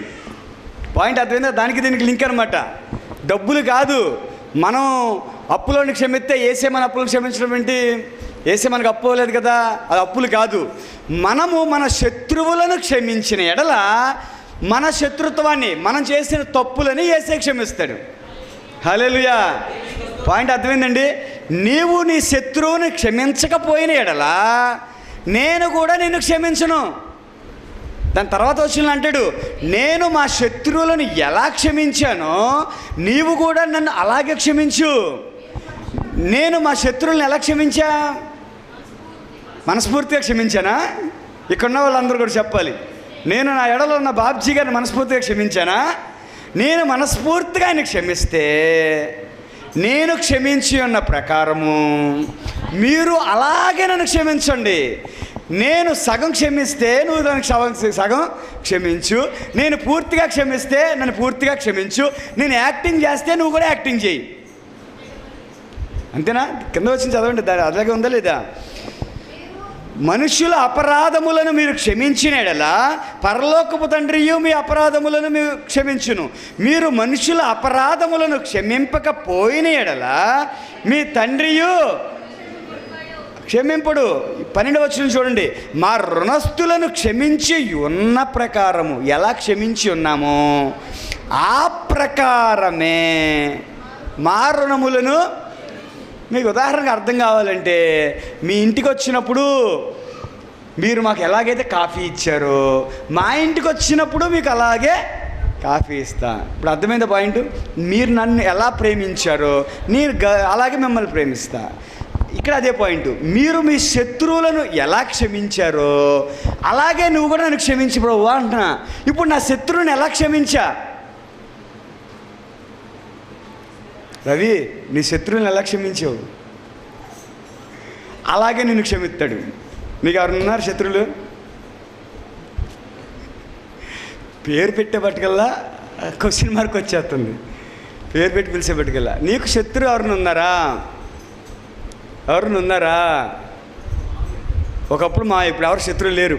కరెక్ట్గా చెప్పు, కరెక్ట్గా చెప్పు. శత్రువులు ఎవరిని ఉన్నారా? రవిని అడుగుతున్న ప్రశ్నలు మీ అందరికీ అనుకోండి. మిమ్మల్ని కూడా పేర్లు పెట్టి వెళ్ళాలంటే అన్ని పేర్లు గుర్తుండవు కదా. ఎవరైనా శత్రువులు ఉన్నారా? బాగా ఆలోచించి చెప్పు. పర్లా టైం తీసుకుంటాం, ఆలోచించు.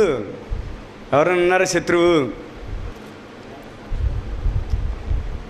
అంత చంపేంత శత్రువు కాదు కానండి, సగం శత్రువు ఉన్నాడు పని. సార్ లైన్లోకి వచ్చాడు. చంపేంత శత్రువు లేడు కానీ సగం శత్రువు ఉన్నారు. ఇంకొంచెం ముందుకు వెళ్దాం. మాట్లాడకూడదు వీళ్ళతో అన్నంత శత్రువు ఉందా?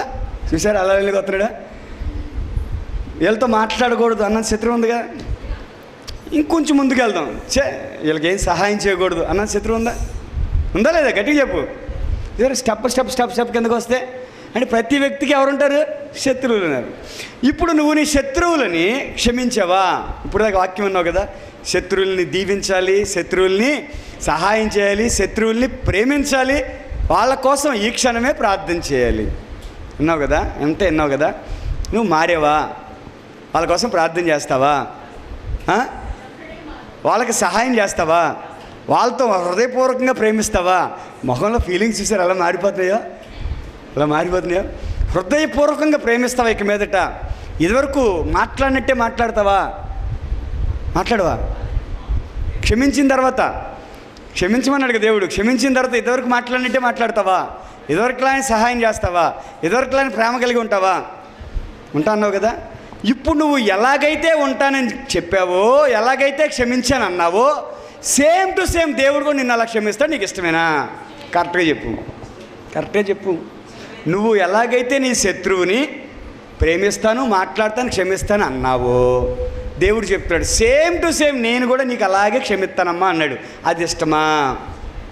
మళ్ళీ చెప్పు. ఎందుకు అడుగుతున్నా? తన ఒక్కడిని కాదమ్మా, మిమ్మల్ని అడుగుతున్నా, నన్ను అడుగుతున్నా, ఇంకొకరిని అడుగుతున్నా. అందరి పేర్లు పెడతా కుదరదు కాబట్టి ఒక వ్యక్తిని టార్గెట్ చేసి వాక్యం అర్థమయ్యేది చేస్తున్నా. నువ్వు ఎలా క్షమించాను అన్నావో అలాగే దేవుడు కూడా నిన్ను క్షమిస్తాడు. ఇష్టమా? నేనైతే చెప్తే నాకు ఇష్టం లేదు అంట. ఎందుకంటే నేను ఇంకా పూర్తిగా క్షమించలా. పాయింట్ అర్థమైందా? ఎందుకంటే నేను పూర్తిగా క్షమించాను ప్రభువా అని అంటే దేవుడు కూడా ఏమంటాడు తెలుసా? పూర్తిగా క్షమించావా, అయితే నేను నిన్ను అలాగే క్షమిస్తానంటాడు. దాని అర్థం ఏంటి? ఆయన కూడా నన్ను పూర్తిగా క్షమించాడు, ఆయన కూడా యాక్టింగ్ చేస్తాడు. కాబట్టి ఈరోజు నేను మారాలి లేదా? నేను కూడా, నాకు శత్రువులు ఉన్నారు లేదా? మనిషి అన్నాక మరలా ఎప్పుడు చస్తాడు అనిపిస్తుందా? నాకు బాధ వస్తున్నప్పుడల్లా అనిపిస్తుందా? ఇప్పుడు వాక్యం విన్న వెంటనే మారిపోతాను, ఒక నెల అయిన తర్వాత మరలా ఎప్పుడు పోతాడు అనిపిస్తుందా? కాబట్టి నేను ఎలా క్షమించాలి అంటే పూర్తిగా క్షమించాలి. ఇంకా ఆడు ఇల్లు కట్టుకొని పెళ్లి చేసుకొని ఆడు బాగున్నాయి, ఆడు సంతోషంగా ఉన్నాడు ఉన్నాయి, దేవా నాకు ఆ బాధని తప్పించు, అతను బాగానే చూసుకొని అని అంత మనసు కావాలి. నువ్వు ఎలా క్షమించావో దేవుడు చెప్తాడు, మా రుణస్థులను మేము క్షమించి ఉన్న ప్రకారము నీవు కూడా మమ్మల్ని క్షమించు. నువ్వు ఈ హృదయపూర్వకంగా క్షమిస్తే దేవుడు హృదయపూర్వకంగా క్షమిస్తాడు. నువ్వు మనసులో కొంచెం పెట్టుకుని నేను క్షమించానంటే దేవుడు కూడా మనసులో కొంచెం పెట్టుకుని క్షమించానంటాడు.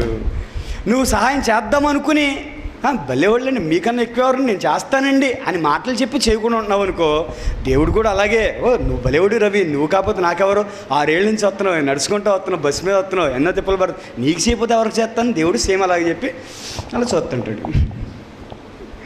నువ్వు ఎలా చేసావో దేవుడు అలా చేస్తాను అంటాడు. కాబట్టి దేవుడు మనతోనే కమిట్మెంట్ చేయించేస్తున్నాడండి.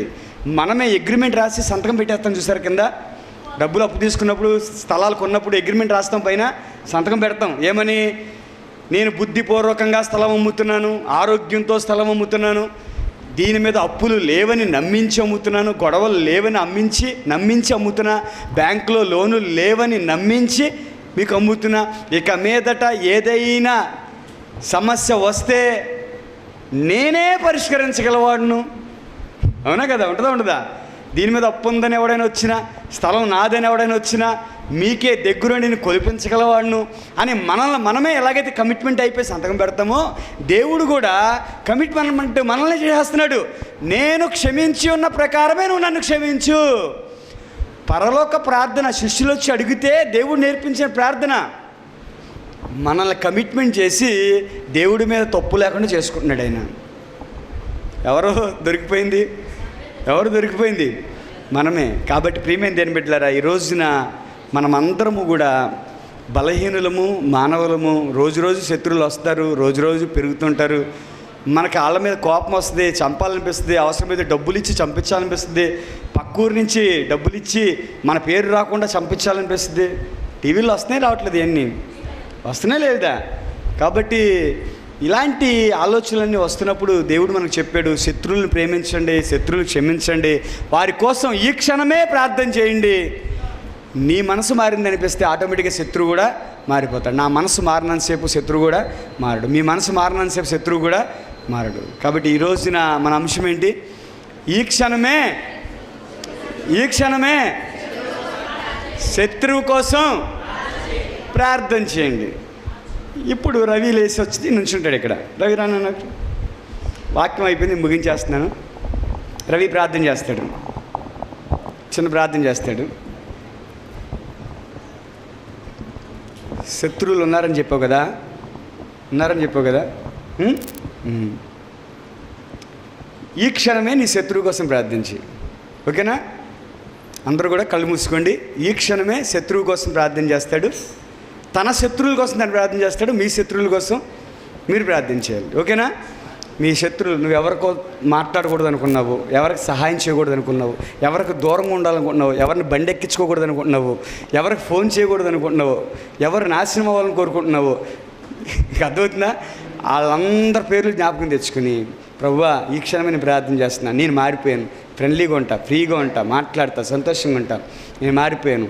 నా శత్రువు ఎవరుంటే నిజంగా నువ్వు చూసుకో, నాకు హాని కలిగిన వచ్చినోడు ఎవడన్నా ఉంటే నువ్వు చూసుకో, నేనైతే ఫ్రీగా ఉంటా, నేనైతే సంతోషంగా ఉంటా అని వాక్యాన్ని బట్టి ఈ క్షణమే శత్రువు కోసం ప్రార్థన చేయమన్నారు కాబట్టి నువ్వు ప్రార్థించి, నేను చెప్పిన అన్నిటి మాటలు బట్టి 5 నిమిషాలైనా పర్లేదు ప్రార్థించి. అందరం ఏకీభవిద్దాం. ఆఖరి ప్రార్థన మీరు మీ శత్రువుల కోసం చేయండి, నేను నా శత్రువు కోసం చేస్తాను. అందరం ప్రార్థించద్దు. మహాపరిశుద్ధుడా, పరిశుద్ధుడా, ప్రేమ నమ్మకం కలిగిన దేవుడో ప్రభు తండ్రి, ఈరోజు వాక్యం విన్నాను ప్రభు తండ్రి. నాకు శత్రువు ప్రభు మొదటిగా ప్రభు మా మామయ్యోళ్ళు ప్రభు, వాళ్ళు ప్రభు భూమి తగాదాల గురించి ప్రభు నేను అతన్ని కొట్టడానికి వెళ్ళాను ప్రభు, అతను క్షమించు తండ్రి. అతనికి ప్రభు అనారోగ్య పాలైపోయినాడు ప్రభు, కానీ నేను అతన్ని ప్రేమించి అతనికి వాక్యం చెప్పాను తండ్రి. ఆ బిడ్డ మారే స్థితిగా ఉన్నాడు ప్రభా, ఆ బిడ్డను రక్షిస్తున్నందుకు నీకు స్తోత్రాలు ప్రభా. అదేవిధంగా ప్రభా నా జీవితానికి సంబంధించిన ప్రభా ఇంకా అనేకమైన విషయాలు ప్రభా తండ్రి. నేను కొంతమందిని బండెక్కించుకోకూడదు అనుకున్నాను ప్రభా, అదేవిధంగా ప్రభా కొంతమందికి అప్పు ఇవ్వకూడదు అనుకున్నాను ప్రభా. నా దగ్గర డబ్బులుండి కూడా ప్రభా ఆ బిడ్డలకి ఇవ్వకూడదని నా మనసులో ఆ ఫీలింగ్ వచ్చినప్పుడల్లా వాళ్ళ మీద నాకు కోపం వచ్చేది తండ్రి. కానీ అలాంటి మనసు నాలో ఉండకూడదని ఈరోజు నీవు వాక్యం చెప్పించావు తండ్రి. నాకు అలాంటి బుద్ధి ఉండకూడదు ప్రభా. నీ వాక్యం విన్నాను, నీ బిడ్డగా బ్రతకాలనుకున్నాను తండ్రి. కానీ అలాంటి నేను చేస్తే నేను సైతాన్ సంబంధిని అయిపోతాను ప్రభా. అదేవిధంగా తండ్రి నేను ప్రభా అతిగా ఇష్టపడే ప్రభా మా అక్క వాళ్ళను కూడా ప్రభా నేను శత్రువులుగానే చూశాను తండ్రి. వాళ్ళు నన్ను ప్రేమించారు తండ్రి, కానీ నేను వాళ్ళని ద్వేషించాను ప్రభా. కానీ ఆ విషయం నాకు ఒక్కడికే తెలుసు తండ్రి. వాళ్ళు నా మంచి కోసం చెప్పారు, కానీ నేను వాళ్ళకి వ్యతిరేకంగా బ్రతికాను తండ్రి. అదేవిధంగా ప్రభా నా తల్లిదండ్రులు కూడా నాకు 2-3 సార్లు చెప్పారు ప్రభా, వాళ్ళ గురించి నీకెందుకు, నువ్వు వాళ్ళని పట్టించుకోమాకు అని చెప్పారు ప్రభా. కానీ తండ్రి నేను వాళ్ళ మీద ఇంకా పగ పెంచుకున్నాను తండ్రి. కానీ వాళ్ళు నన్ను ఎంతో ప్రేమించారు ప్రభా. కానీ ఆ ప్రేమ బట్టే ప్రభా నేను నా మనసులో వాళ్ళ మీద నాకు ఎటువంటి కోపం లేదు, చంపేంత కోపం లేదు. కానీ తండ్రి వాళ్ళని ఏదో నాకు నా మనసు ఒప్పుకునేది కాదు తండ్రి. నేను వాళ్ళ మీద ఏదో పగ సాధించాలి, వాళ్ళంటే నాకు అసహ్యం కలిగేటట్టుగా నేనే చేసుకున్నాను తండ్రి. వాళ్ళకి నన్ను ప్రేమించారు ప్రభా. అదేవిధంగా ప్రభా మా మామయ్య అబ్బాయిని ప్రభా కొట్టడానికి వెళ్ళాను తండ్రి. ఆ బిడ్డ ఏ తప్పు చేయకపోయినా నా తండ్రిని ఏదో అన్నాడని ఆవేశంలో వెళ్ళి కొడటానికి వెళ్ళాను ప్రభా. కానీ ఆ బిడ్డ కోసం ప్రభా ఆ రోజే బాప్తీసం తీసుకుని 3వ రోజు ప్రభా. కానీ నేను ఈ రూమ్లోకి వచ్చి ప్రార్థన చేశాను ప్రభా. ఆ ప్రార్థన నీ విన్నావు ప్రభా. కానీ తండ్రి ఆ బిడ్డ పెళ్ళికి కూడా నేను వెళ్ళకూడదు అనుకున్నాను. ఈరోజు ప్రభా ఆ బిడ్డ పెళ్ళికి కూడా నేను వెళ్ళాలనుకుంటున్నాను ప్రభా. ఆ బిడ్డ పెళ్ళి నీవు స్వయంగా జరిగించు ప్రభా. అదేవిధంగా ప్రభా మా పెదనాన్న ప్రభా మా ఇంటి సంబంధించిన గురించి ప్రభా ఆ బిడ్డ మా మీద పాపం పడి మా నాన్నగారిని తిట్టేవాడు ప్రభా. మా ఇంటి పక్క వాళ్ళు కూడా మా నాన్నగారిని మా అమ్మగారిని తిట్టేవాళ్ళు ప్రభా. వాళ్ళ మీద నేను కోపం పెంచుకున్నాను. కానీ వాళ్ళందరికీ వాక్యం చెప్పడానికి ట్రై చేశాను ప్రభా ఎప్పుడు. కానీ వాళ్ళు కొంతమంది మరణిస్తుండగా నేను చాలా బాధపడేవాడిని తండ్రి. కానీ వాళ్ళందరూ మారాలని ప్రార్థన చేశాను, కానీ తండ్రి మనస్ఫూర్తిగా చేయలేదు ప్రభా. వాళ్ళు ఏదో లోపల ఏదో ఒక ఫీలింగ్ లాంటిది ఉండేది, వాళ్ళు నాశనం అయిపోవాలి, దేవా నీవే చూసుకో, వాళ్ళు మాకంటే ఎక్కువగా ఉండకూడదు, వాళ్ళు మాకంటే గొప్పవాళ్ళుగా ఉండకూడదు, నేను నిన్ను నమ్ముకుంటున్నాను కానీ తండ్రి. కానీ నువ్వు వాళ్ళ మీద పగ సాధించని నేను ప్రార్థన చాలాసార్లు చేశాను తండ్రి. అది తెలియక చేశాను ప్రభా. అదేవిధంగా ప్రభా తండ్రి నా మీద ఎంతోమంది ప్రభా ఎన్నో విధాలుగా అనుకున్నారు ప్రభా. వాళ్ళందరూ దేవా నేను నీ కోసం ఏదైనా చేయడానికి ఇష్టపడి వచ్చాను, కానీ నేను ఏదన్నా అనేకమైన పాపాలు చేసి ఉన్నాను కానీ తండ్రి అందరూ నన్ను క్షమించారు. కానీ నేను వాళ్ళని క్షమించలేకపోయాను ప్రభా. వాళ్ళు నా మీద పగ పెంచుకోవడం, నేను వాళ్ళ మీద పగ పెంచుకుంటాను, ఇంకా పగకి ఇంకా బానిసని అయిపోతున్నాను. కానీ ప్రభా నీ ప్రేమ నాలో ఉండట్లేదు ప్రభా. అలాంటి ప్రేమ నాలో ఉండకూడదు ప్రభా. నేను అందరితో కల్మషంగా ఉండాలి, అందరూ నీ బిడ్డల్లాగా మేమందరం ఒక సోదరి మండలాగా కలిసి ఉండాలి ప్రభా. తండ్రి. నాలో అలాంటి పాపం నేను చనిపోయే వరకు కూడా ఉండకూడదు తండ్రి. అందరూ నిన్ను ప్రేమించే బిడ్డలాగా బ్రతకడానికి, అందులో నేను కూడా ఉండడానికి కృపను దయచే ప్రభు. నన్ను ఎంతోమంది అసహించుకున్నారు తండ్రి, కానీ నేను వాళ్ళని ప్రేమించడానికి ఇష్టపడ్డాను. కానీ ప్రభు, నన్ను ప్రేమించే వాళ్ళని నేను ఎప్పుడు ఇష్టపడలేదు తండ్రి. కానీ ప్రభా, నీ ప్రేమ ఈరోజు నాకు తెలియజేసావు ప్రభా. ద్వేషించే వాళ్ళని కూడా ప్రేమించమన్నావు, వాళ్ళకు మేలు చేయమన్నావు తండ్రి. నేను అలా చేయటానికి నీవు నాకు కృపను దయచేసావు ప్రభువా. నీవు ఎంత గొప్ప ప్రేమమయుడు అంటే తండ్రి, నేను ప్రభా ఎప్పుడు మరణించవలసిన వాడిని ప్రభువా. తండ్రి, నేను ప్రభువా నాకంటే గొప్పవాళ్ళు ఎవరు అవ్వకూడదని నేను అనుకునేవాడిని ప్రభా. ఒకప్పుడు నాకు అలాంటి బుద్ధి ఉండేది. కానీ ప్రభా, నిన్ను నమ్ముకున్న తర్వాత ప్రభా, ఎలా బ్రతికినా అది నీ కోసమే బ్రతకాలనుకుని ఒక నిర్ణయం తీసుకున్నాను ప్రభా. అలా జీవిత యాత్రలో సాగిపోతున్నాను ప్రభా. ఇంకా మనసు ఇంకా స్థిరంగా ఉండడానికి కృపను దయచే ప్రభా. ఏది ఇచ్చినా అది నీ కృప వల్లనే, కానీ తండ్రి అది నా వల్ల కాదు, నా వల్ల ఏది కాదు ప్రభువా. నేను మానవుడిని తండ్రి, నీవు నా దేవుడు ప్రభువా. నీవు నన్ను కన్నావు తండ్రి, నీవు నన్ను పోషిస్తున్నావు తండ్రి. నీ ప్రేమ అంత గొప్ప తండ్రి. నీ ప్రేమలో నేను కూడా ప్రభువా సాగిపోవటానికి కృపను దయచే ప్రభువా. అలాంటి ప్రేమ నాలో ఉండాలి ప్రభువా. నేను సమస్తం నీ బిడ్డగానే ప్రభువా. కడవరకు మేమందరం ప్రభువా ఈ భూమి మీద నిన్ను నమ్ముకున్న ప్రతి ఒక్క బిడ్డ ప్రభువా నీ ప్రేమను చూపించే విధంగా ఉండటానికి కృపను దయచే ప్రభువా. త్వరగా రాని ఉన్న యేసు నామమును ప్రార్థిస్తున్నాను నా తండ్రి, ఆమేన్. దేవునికి స్తోత్రం, హల్లెలూయా. అందరూ ప్రార్థన చేశారా? అందరూ ఏకీభవించారా? మీరు కూడా మీ శత్రువుల కోసం ప్రార్థన చేశారా? ఈ క్షణమే హృదయపూర్వకంగా చేసావా? హృదయపూర్వకంగా. ఇప్పుడు హృదయపూర్వకంగా చేశాడు. ఇద్దరు ముగ్గురిని మాత్రం మర్చిపోయాడు. ఇంకా ఇంటికి వెళ్ళి రూమ్లోకి వెళ్ళి ప్రార్థన చేస్తే మర్చిపోయిన వాళ్ళందరూ గుర్తుతే ప్రభు అన్నామనుకో, దేవుడు గుర్తు తీసుకొస్తాడు. ఇంకా ఇద్దరు ముగ్గురు ఉంటారు, అందరూ ఒకేసారి గుర్తురారు కదా. శత్రువులందరూ ఒకసారి గుర్తుకొస్తారా? గుర్తురారు. రూమ్లోకి వెళ్ళి మోకరించి ప్రభువా నేను అందరినీ క్షమిస్తున్నానని చెప్పి హృదయపూర్వకంగా క్షమించు, దేవుడు నిన్ను కూడా హృదయపూర్వకంగా క్షమిస్తాడు. ఓకేనా? రవికి అందరు చప్పట్లు కొట్టండి. Very good. అలాగే మీరందరూ కూడా హృదయపూర్వకంగా మీ శత్రువులు క్షమించండి, నేను కూడా క్షమిస్తాను. దేవుడు ఖచ్చితంగా మనల్ని అందరినీ కూడా ఆశీర్వదిస్తాడు. దేవుడి మాటలు దీవించును గాక. ఆమేన్. లక్ష్మీనారాయణ, మన వెంకటేశ్వర గారి కుమారుడు లక్ష్మీనారాయణ గారికి ఈ సమయంలో నీటి బాప్తిస్మం ఇద్దాం. మరి చెప్పడం మర్చిపోయాను కాబట్టి తొట్టి కడిగి నీరు సిద్ధం చేయలేదు. టీచర్ గారి తొట్టిలో నీరు ఉన్నాయి. మనకి ఎప్పుడు కూడా రెడీగా ఉంటుంది టీచర్ గారి తొట్టి. మరి మనందరం కూడా గుర్తుంచుకోవాల్సినటువంటి ఒక విషయం ఏమిటంటే, రక్షణ పొందడానికి నీరు అవసరమా, అవసరం లేదా? నీరు అవసరం. ఎలాంటి నీరు అవసరం ఏమండి? ఎలాంటి నీరు అవసరం? ఎన్ని నీళ్ళు అవసరం? అందరూ 2 పాయింట్లు నేర్చుకోవాలి. ఎన్ని నీళ్ళు అవసరం, ఎలాంటి నీళ్ళు అవసరం రక్షణ పొందడానికి? చెప్పాలి. క్వశ్చన్ చెప్పాలి, గట్టిగా చెప్పాలి. మనిషి మునిగే అన్ని నీళ్లు కావాలి. ఎలాంటి నీళ్ళు అంటే కొంచెం మంచి నీళ్ళు కావాలి. అంతేనా? దేవునికి స్తోత్రం, హల్లెలూయా. కాబట్టి చాలామంది విశాలమైన నదుల్లో తీసుకోవాలనుకుంటారు, విశాలమైన సముద్రంలో తీసుకోవాలనుకుంటారు, లేదా పెద్ద పెద్ద తొట్టుల్లో తీసుకోవాలనుకుంటారు. కానీ వాక్యం ఏం తెలియజేస్తుందంటే, ఫిలిప్పు నపుంసకుడైనటువంటి ఆ వ్యక్తికి వాక్యాన్ని అందించినప్పుడు అతను వాక్యం విని వెంటనే అతను చెప్పినటువంటి మాట ఏమిటంటే, అయ్యా రథం ఆపండి, అయ్యో నీళ్ళు అక్కడ ఉన్నాయి, నాకు బాప్తిస్మం ఇవ్వండి, మీకు ఏంటి ఆటంకమని ఆ యొక్క నపుంసకుడు ఫిలిప్ అనే దైవ సేవకుని అడగడం మనం చూస్తాం. కాబట్టి రక్షణ పొందడానికి కావలసినటువంటి ప్రాముఖ్యమైనటువంటి విషయం ఏమిటంటే, మొట్టమొదటిగా మారు మనసు పొందాలి. నేను పాపిని, యేసు మాత్రమే పరిశుద్ధుడు, ఆయన రక్తములో నా పాపములను ఆయన కడిగి నన్ను పరిశుద్ధుడిగా చేశాడు అనే విషయాన్ని మొట్టమొదటిగా నమ్మాలి. రెండవదిగా, ఇక మీదట నా జీవితాన్ని నీకు సమర్పించుకున్నాను, ఇక మీదట నేను లోకంలో ఏ చెడు పనికి నేను వెళ్ళను, చెడు పనిని నేను చేయను అని నిగ్రహ శక్తితో ప్రతి వ్యక్తి కూడా జీవించాలి. మొదటిదేమో యేసయ్యే నన్ను రక్షిస్తున్నాడు, రెండవదేమో ఇక మీదట నేను ఏ పాపములు కూడా నేను చేయను, రెండవ పాయింట్. మూడవది, దీనికి కావాల్సింది నీరు. కాబట్టి ఎన్ని నీళ్ళు అన్నది కాదు, మనిషి మునిగే అంత నీరుంటే చాలు. మరి లక్ష్మీనారాయణ గారు మునిగే అన్ని నీళ్ళు ఉన్నాయి, జోసెఫ్ తమ్మి గారు మునిగే అన్ని నీళ్ళు ఉన్నాయి. కాబట్టి మనం అందరం కూడా ఆ నీటిలో ముంచి ప్రజలందరికీ గుర్తుగా నీటి బాప్తీసాన్ని ఇద్దాం. అలాగే 4వ పాయింట్, రక్షణ పొందిన వెంటనే అందరూ అడిగే డౌట్, అయ్యా నాకేం పేరు పెడతారు? నా పేరు లక్ష్మీ నరసింహ, లక్ష్మీనారాయణ, మరి హిందువుల పేరు కాబట్టి నాకు ఏం పేరు పెడతారు అని చాలామంది ఆలోచన చేస్తూ ఉంటారు. దేవుడు రక్షణ పొందిన ప్రతి వ్యక్తిని పేరు మార్చుకోండి లేక పేరు మార్చుతాను అని బైబిల్ గ్రంథంలో ఎక్కడో కూడా చెప్పలేదు. దేవుడికి కావాల్సింది పేరు మార్చుకోవడం కాదు, దేవుడికి కావాల్సింది జీవితాన్ని, హృదయాన్ని మార్చుకోవడం.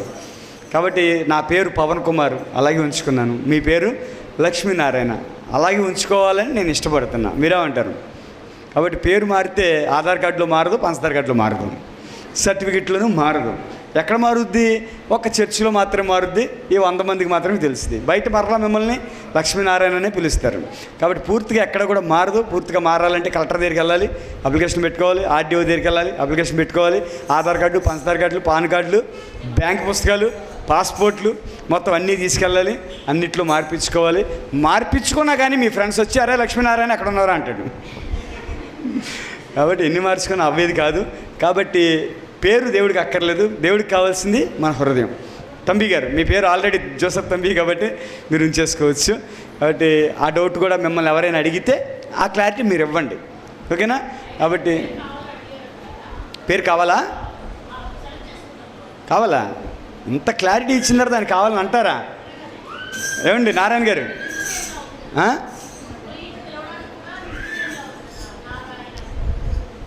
నారాయణ అన్న తర్వాత ఆదివారం డ్యూటీకి రారు లక్ష్మీనారాయణ అంటే, అయ్యా నేను చర్చికి వెళ్ళాలి అంటే, ఏంటి లక్ష్మీనారాయణ గారు నువ్వు చర్చికి వెళ్తావు ఏంటంటే, అయ్యా నేను ఏసైని నమ్ముకున్నాను అయ్యా, బాప్తిసం పొందాను, నాకు ఆదివారం లీవ్ కావాలండి, నేను చర్చికి వెళ్ళాలండి అని సాక్ష్యం చెప్తాకి నిలబడతాకి బాగుంటుంది. అది నా అభిప్రాయం. మీకు కావాలి అంటే మీరు ఒక పేరు చెప్పండి, ఆ పేరు పెట్టి ప్రార్థన చేస్తాను.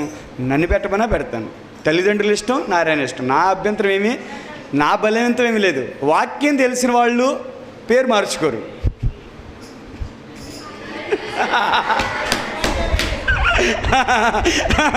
వాక్యం లోతుగా తెలిసిన వారు చెప్పాలి, పేరు మార్చుకుంటారా? మా ప్రసన్న చెప్పేది కరెక్ట్గా. వాక్యం లోతుగా తెలిసిన వారు పేరు మార్చుకుంటారా? ఏం మార్చుకుంటారు?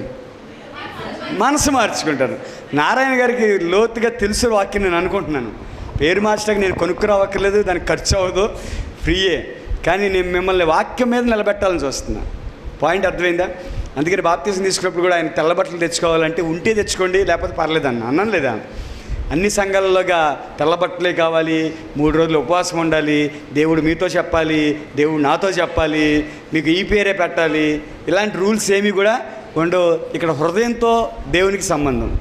కాబట్టి నేను చెప్పేది ఏమిటంటే, మీరు ఇంకా ఇక మీదట ఈ సంఘానికి వస్తారు కాబట్టి వాక్యంలో బలపడతారు. ఆ రోజు అనిపిస్తుంది, అర్రే అనవసరంగా పేరు పెట్టినాను, ఎందుకు పెట్టినానా, దేవుడికి కావాల్సిన పేరు కాదని తర్వాత అయినా మీకు అనిపిస్తుంది. కాబట్టి నా మాట మీద బేస్ అయిపోయి మీ పేరు మీరు ఉంచుకుంటారంటే నాకు ఆనందం. లేదు పెట్టమన్నా పెడతాను.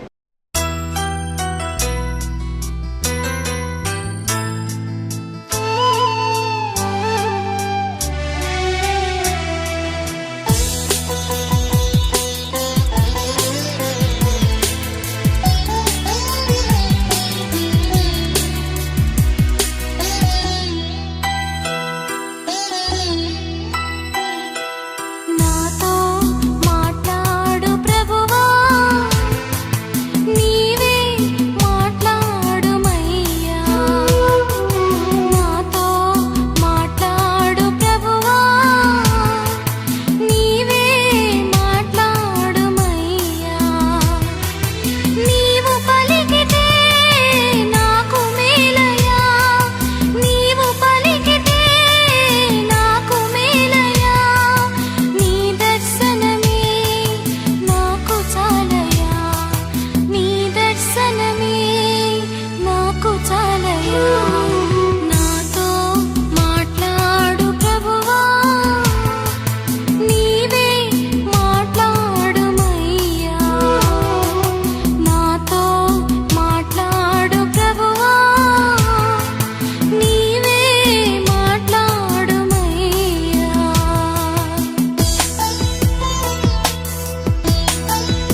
అన్వేషించు అన్వేషించు ఒక్కసారి అన్వేషించు ఆలోచించు ఆలోచించు ఓ నా నేస్తం ఆలోచించు అన్వేషించు అన్వేషించు ఒక్కసారి అన్వేషించు నీ గమనం ఏమయ్యిందో నీ గమ్యం ఎక్కడ ఉందో ఈ తరుణం ఏమవుతుందో నీ తీర్పు ఏమయ్యిందో దేవుడు అడిగే ప్రశ్నకు బదులేమిస్తావో ఆలోచించు ఆలోచించు అనానేస్తం ఆలోచించు అన్వేషించు అన్వేషించు ఒక్కసారి అన్వేషించు నీతిగా నువ్వే జీవిస్తే దేవుని రాజ్యం నీదవదా చీకటి దారి నీదైతే నిప్పుల వలలే ఎదురవవా నీతిగా నువ్వే జీవిస్తే దేవుని రాజ్యం నీదవదా చీకటి దారి నీదైతే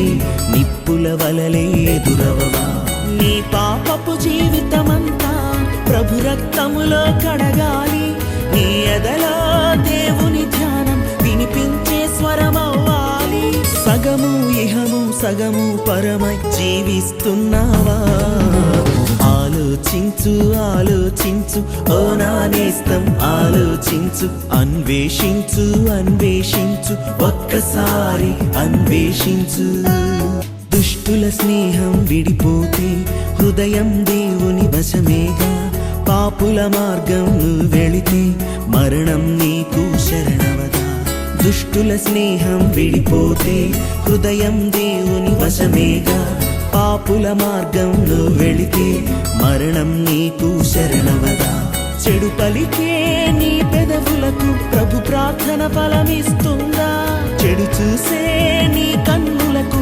పరలోకం కనిపిస్తుందా ఇది ఏ సమయం ఇప్పుడే యేసుకు మనసిస్తున్నావా ఆలోచించు ఆలోచించు ఓ నా నేస్తం ఆలోచించు అన్వేషించు అన్వేషించు ఒక్కసారి అన్వేషించు ఆలోచించు ఆలోచించు ఓ నా నేస్తం ఆలోచించు అన్వేషించు అన్వేషించు ఒక్కసారి అన్వేషించు నీ గమనం ఏమయ్యిందో నీ గమ్యం ఎక్కడ ఉందో ఈ తరుణం ఏమవుతుందో నీ తీర్పు ఏమయ్యిందో దేవుడు అడిగే ప్రశ్నకు బదులేమిస్తావో ఆలోచించు ఆలోచించు ఓ నా నేస్తం ఆలోచించు అన్వేషించు అన్వేషించు ఒక్కసారి అన్వేషించు ప్రేమలో పడ్డాను నేను ప్రేమలో పడ్డాను నా యేసు ప్రభుని ప్రేమలో పడ్డాను ప్రేమలో ఉన్నాను నేను ప్రేమలో ఉన్నాను నా యేసు ప్రభుతో ప్రేమలో ఉన్నాను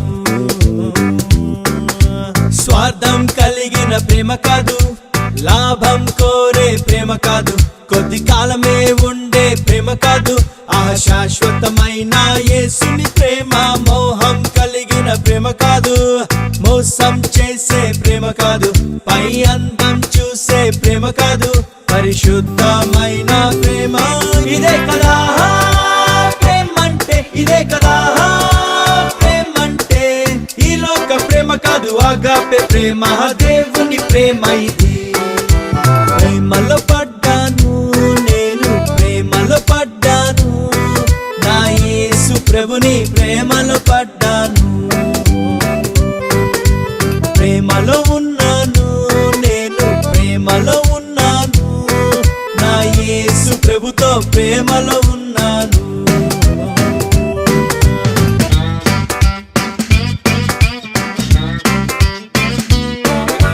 మొదటగా ప్రపోజ్ చేసింది నేను కాదు ఆ ప్రియుడే తన ప్రేమ వ్యక్తపరిచే మొదటగా ప్రేమించింది నేను కాదు నా యేసే తన ప్రేమ వ్యక్తపరిచే కోరినాడు పిలిచినాడు నేను ఏదో మంచి వ్యక్తినైనట్టు కుమ్మరించే ప్రేమ మొత్తం నేను తప్ప ఎవరు లేనట్టు ఆకాశాన తనలో తాను పరిపూర్ణునిగా ఉన్న ప్రభువుకు భూమిలో నాపై ప్రేమ ఎందుకో, ఏమీ తిరిగి ఇవ్వలేని ఈ చిన్న జీవి పైన ప్రభువుకు అంత ప్రేమ దేనికో. ఇంత గొప్ప ప్రేమ రుచి చూశాక నేను ప్రేమించకుండా ఎట్లా ఉంటాను?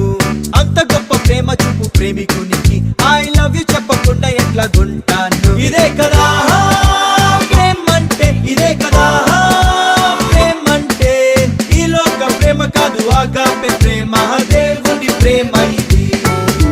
ప్రేమలో పడ్డాను నేను, ప్రేమలో పడ్డాను, నా యేసు ప్రభుని ప్రేమలో పడ్డాను. తన ప్రేమకు రుజువేంటని నేనడుగక మునుబే, నా ప్రియుడు తన ప్రేమ రుజువు పరిచే.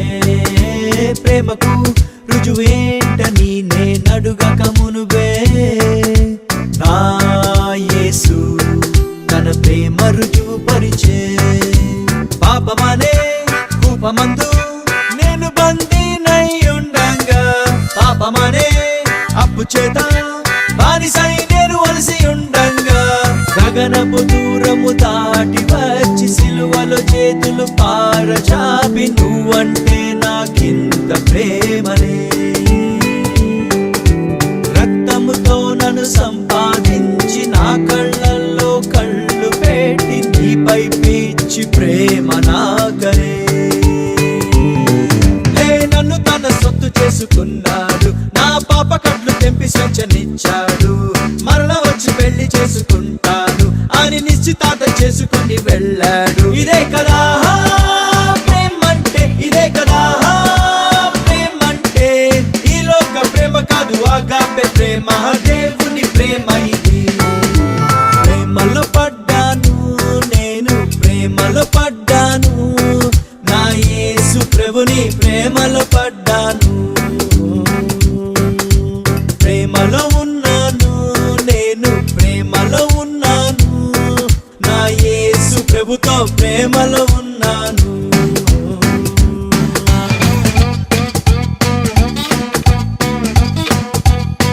వాక్యం విని దీవించబడ్డారని మేము నమ్ముతున్నాము. మీ అవసరతలకై మాకు ఫోన్ చేయండి, మేము మీకోసం ప్రార్థన చేస్తాం. దేవుడు మిమ్మల్ని దీవించును గాక. ఆమేన్. మా address heaven prayer house, Sitarampuram, Satrampadu petrol bunk ఎదురుగా ఉన్న సందులో నుంచి వచ్చినట్లయితే సీతారామపురం, ఒట్లూరు పంచాయతీ, ఏలూరు. అలాగే మరి ఒక మా చిరునామా heaven prayer house, RR Peta, Raymond showroom పైన, ఏలూరు. దేవుడు మిమ్మల్ని దీవించునుగాక.